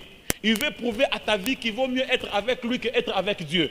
Et le Seigneur nous a envoyés pour détruire ces œuvres. Surtout nous en Afrique, frères et sœurs. Nous en Afrique. Nous savons que notre background est intimement lié à l'adoration des idoles, de ces histoires que nos pères, nos grands-pères ont fait au village. Écoutez-moi très bien. Non, le Seigneur m'a dit de ne pas annoncer ça, parce que ça sera... comment dire ça? Il y en a qui risquent de prendre leurs précautions aussi. L'onction ferait éclater les jougs ce soir, ce que je peux vous dire, c'est ça. Amen. Hein? L'onction fait... J'aime ça, hein? On ne dit pas l'onction va délier les jougs, mais l'onction fait exploser les jougs. L'onction fait éclater les jougs. Oh, il y a des familles comme ça qui sont sous un joug du diable, parce qu'un homme fort à parler, et l'onction est là pour mettre fin à cela. Nous avons le frère dont je parle là, qui est homosexuel, pour qui nous avons prié. Dans sa famille, ils étaient bien, leur père était prospère. Et puis, leur père a fait venir du village leur grand-mère. La grand-mère est arrivée, je ne sais pas si vous avez déjà vu ça ici chez vous. Elle entre, elle vit avec eux, et les choses commencent à péricliter, les unes après les autres. Les remords qui allaient vers l'océan, au port, sont tombés en panne les unes après les autres, sur des pierres. Ils avaient 2 voitures complètement en panne, ça ne s'arrangeait pas. Leur parcelle commençait à être rongée par une érosion. Et la grand-mère s'est levée, elle rigolait même. Hein? Je vous ai maudit. Je vous ai maudit vous tous tels que vous êtes là. Je vous ai maudit vous tous, je vous ai ensorcelé. Il disait, je ne sais pas comment rendre ça bien en français. Dans notre langue on dit, Bobonga total. C'est-à-dire que l'un de vous émerge, qu'on voit, si les garçons là, qu'il émerge ici, on va voir. Donc elle ne se cachait même pas. Elle disait ça comme ça. Quelquefois quand elle entrait dans la douche, pour prendre son bain, pour aller de la douche à sa chambre, il fallait traverser les salons. Alors, elle sortait de la salle de bain, toute nue. Elle passait par le couloir et elle passait par les salons, toute nue là. Alors tout le monde sens unique. Je me souviens, je n'étais pas là. J'avais fait 3 mois en dehors du pays. J'étais en voyage. Et puis, je suis revenu. Quand je suis revenu, on m'a parlé de ça. Je ne sais pas vous ce que ça vous fait quand vous entendez des choses comme ça. Moi, ça m'énerve. Je suis désolé, mais ça m'énerve. Pourquoi? Je me dis, mais finalement, qui est dans la vérité? C'est une famille de chrétiens. Qui est dans la vérité? C'est la grand-mère ou c'est eux? Tu sais, c'est quoi ces histoires-là? Ah non, non, non, non, non, non, non. Et ça m'a tellement énervé qu'à l'église, j'ai proclamé, j'ai dit, désormais, cette année-ci, c'est l'année du shift. J'ai dit, c'est l'année du shift. J'ai dit, désormais, les choses vont changer. J'ai dit, c'est fini. Authentique, ce que je vous dis. Hein? J'ai dit, c'est fini ces histoires-là où nous dormons, nous rêvons des sorciers. J'ai dit, c'est fini. Désormais, ce sont les sorciers, ils dorment et ils rêvent de nous. Mais pasteur, comment expliquer que l'enfant de Dieu, il dort, il fait des cauchemars? Pendant ce temps-là, les sorciers, ils dorment, ils rêvent qu'il est dans leur village, ils mangent la viande humaine et ils sont heureux. J'ai dit, c'est fini ces histoires-là. Il faut que quand un sorcier dort, il rêve de toi. Il dort, il rêve que tu le regardes avec un mauvais regard là, vraiment comme ça. Même avec une machette là, que tu limes là, tu le regardes bien. Et si ça continue, tu le poursuis même dans le sommeil là. Hein? C'est lui qui doit se réveiller, il est en sursaut là. Oui. Ces histoires-là, je ne dis pas ça pour faire rire. Hein. Je dis ça, c'est sérieux. Je vais te raconter des histoires en même temps. Dans ma famille, nous n'avons pas connu la mort. On a bien grandi, papa, maman, les enfants. On a bien grandi sans aucun problème. Et puis, ma mère est tombée malade. Il m'a dit bizarre, mystérieuse. Il y avait une masse qui s'est formée entre son cœur et son poumon. Donc la masse comprimait son cœur et comprimait son poumon. Ce n'était pas un cancer, c'était un truc bizarre finalement. Et finalement, notre maman est morte. On a pleuré, on l'a enterrée. Pendant le deuil, on entend ces rumeurs qui commencent à circuler. Un homme fort s'est levé. Un homme fort avait dit, c'était une grand-mère de la famille, qui avait dit, tous les 4 ans, une tête tombera dans cette famille. Tous les 4 ans, une tête va tomber. 4 ans après, ma grande sœur, qui venait de se marier, première grossesse, premier accouchement. Le soir, on nous dit, elle est allée accoucher. Le matin, on nous dit, elle est morte. Elle a fait une hémorragie pendant l'accouchement, paf, elle est partie. J'ai dit ces histoires-là, je suis désolé, mais moi je suis quelqu'un de bien. Hein. Sincèrement, je suis quelqu'un de bien. Si vous voulez avoir un bon ami, ayez-moi comme ami, je suis quelqu'un de bien. Mais ces histoires-là, sans blague, ça m'énerve. Ça m'a tellement énervé, que je suis allé voir la grand-mère en question. J'étais déjà un chrétien, hein? Ces histoires-là, tu ne fais pas ça quand tu n'es pas chrétien. Hein? Des 2 pieds en Jésus. Et puis, ouais! Oui, je suis allé la voir. Je lui ai dit, grand-mère, écoute, tu vois ces combats-là, 4 ans après, tout le monde va tomber là. Tu vois ces combats-là? Ce n'est plus entre toi et la famille. Désormais, ces combats-là, c'est toi contre moi. Nous allons nous battre. C'est vrai, je lui ai dit ça. Nous allons nous battre, toi et moi. Et on va voir qui va gagner. C'est quoi ces histoires? Nous allons nous battre.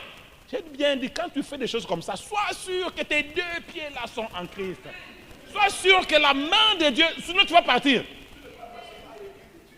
Chrétien. Oh. Sans blague. Si tu fais ça seulement parce que tu es de la Cité des Nations, tu vas partir. Ou bien tu es un pied dedans, un pied dehors, chrétien BCBG. Ici tu es chrétien.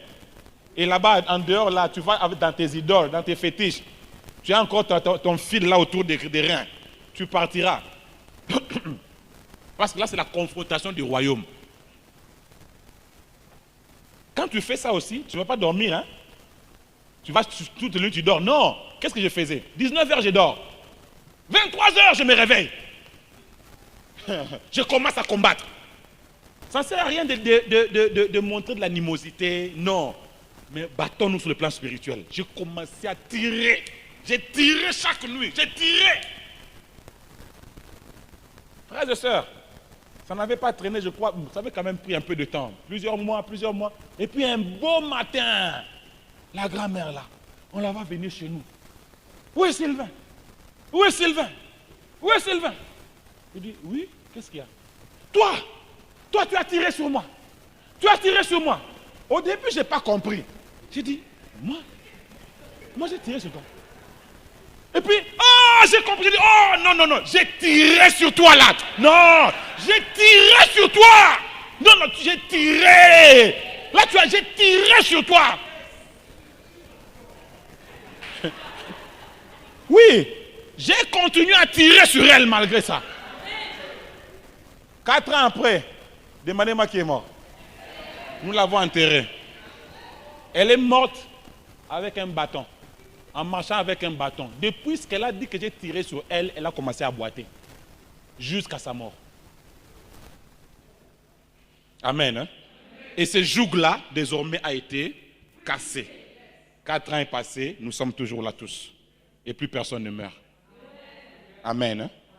Gloire au Seigneur. Je l'ai regardé encore là pendant qu'elle était dans son coma là.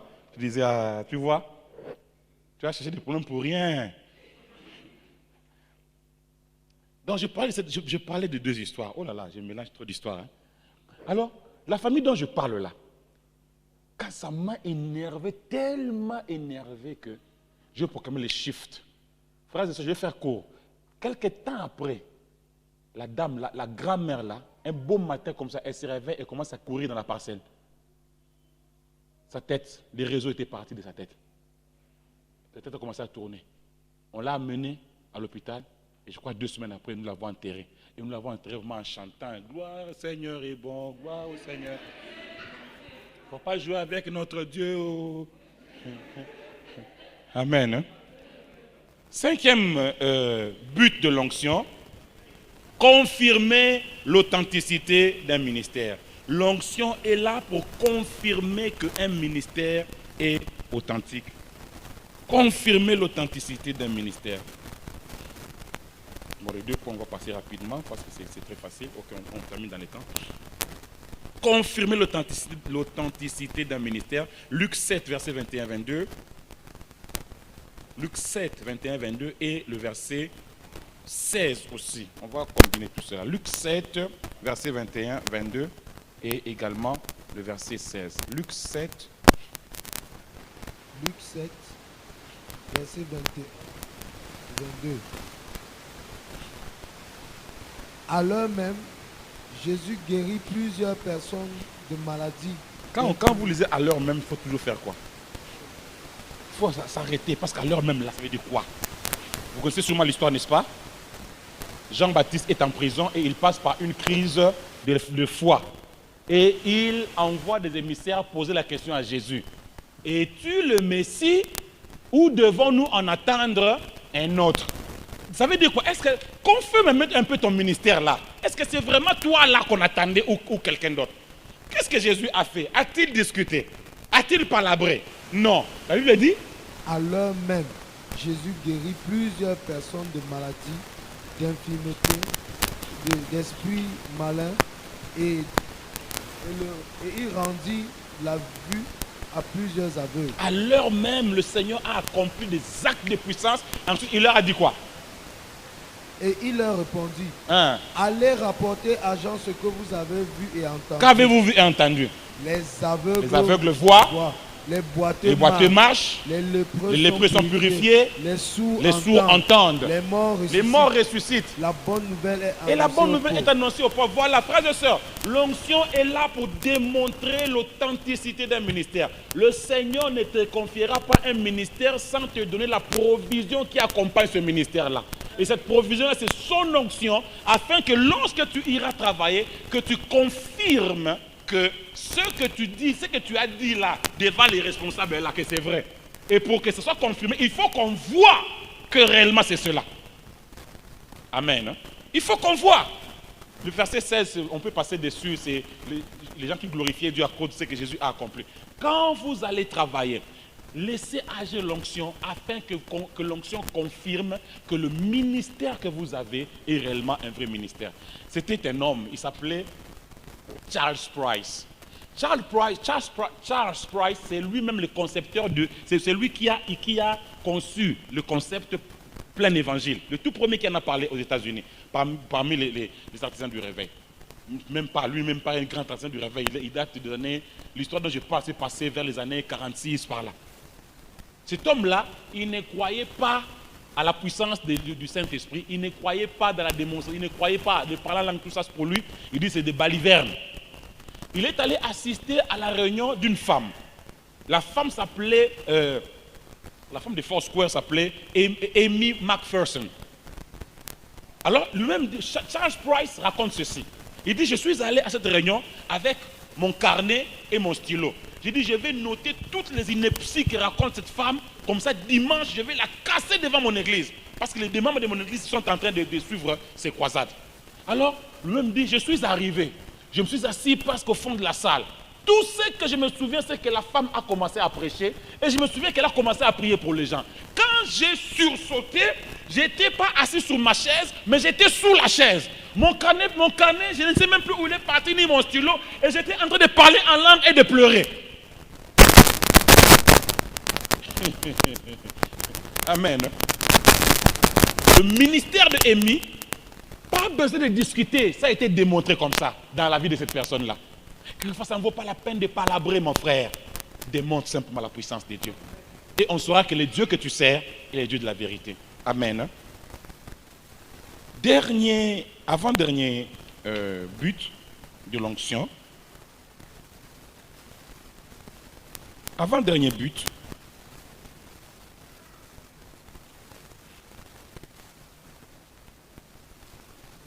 L'onction est aussi donnée, ici on passera rapidement, pour faire du chrétien un puissant témoin de l'évangile.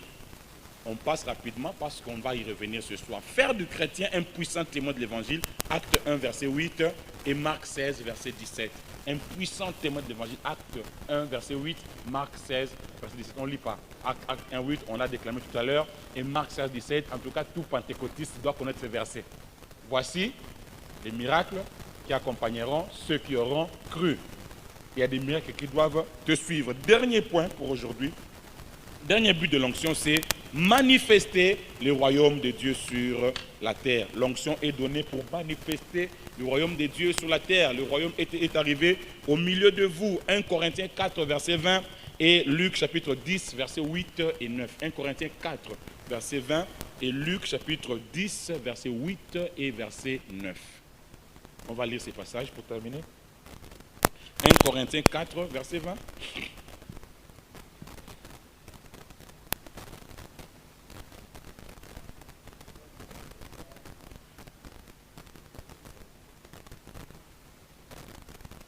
Car le royaume de Dieu ne consiste pas en paroles. Du royaume. En quoi consistent les paroles, le royaume? Il dit, le royaume.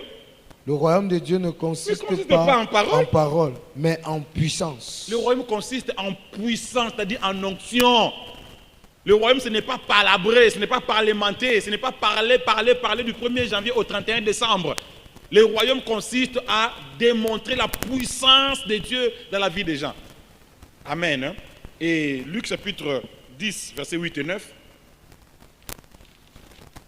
Écoutez ce que dit le Seigneur quand il envoie les disciples. Luc chapitre 10, versets 8 et 9. Dans quelque ville que vous entriez, quand vous entrez dans une ville, et où l'on vous recevra, et on vous recevra, mangez ce qui vous sera présenté. Mangez ce qui vous sera présenté. Donc même si on se prépare un serpent missionnaire, mangez quand même. Guérissez les malades. Guérissez les malades. Qui s'y trouveront. Et dites-leur, le royaume de Dieu s'est approché de vous. Vous comprenez le langage de Jésus. Il dit, quand vous arrivez, on vous sert manger. Mais ensuite, faites quoi? Guérissez les malades. Et chassez les démons. Et quand vous avez fini de faire ça, dites quoi? Le royaume de Dieu. Comment est-il arrivé? C'est ça le royaume. Amen. Chaque fois qu'un démon est chassé, c'est le signe que le royaume est au milieu de nous. Chaque fois qu'un malade est guéri, c'est le signe que le royaume est au milieu de nous. Comment un malade peut-il être guéri? Comment un démon peut-il être chassé? Par l'onction du Saint-Esprit. Amen. J'ai fini pour ce matin. Demain, par la grâce de Dieu, nous parlerons de notre droit d'onction. Pourquoi est-ce que l'onction est un droit? Pourquoi ce n'est pas un mystère? Pourquoi c'est un droit? C'est la chose la plus naturelle qu'un chrétien peut posséder. Je vous ai dit, frères et sœurs, moi, mon travail, c'est de faire de vous des chrétiens naturellement surnaturels. Naturellement surnaturel. Que les surnaturels ne soient pas quelque chose que vous cherchez dans des retraites. Non, ça doit être quelque chose de naturel qui coule de vous. Et ensuite, nous verrons aussi comment marcher dans l'onction. C'est un point capital. Comment marcher dans l'onction. Et pour les ouvriers, nous verrons dans la retraite que nous aurons en week-end et lundi, comment libérer la puissance du Saint-Esprit. Amen. Voilà. Pour ce matin, on va prendre un temps de prière assez long demain quand on aura clôturé. Ok?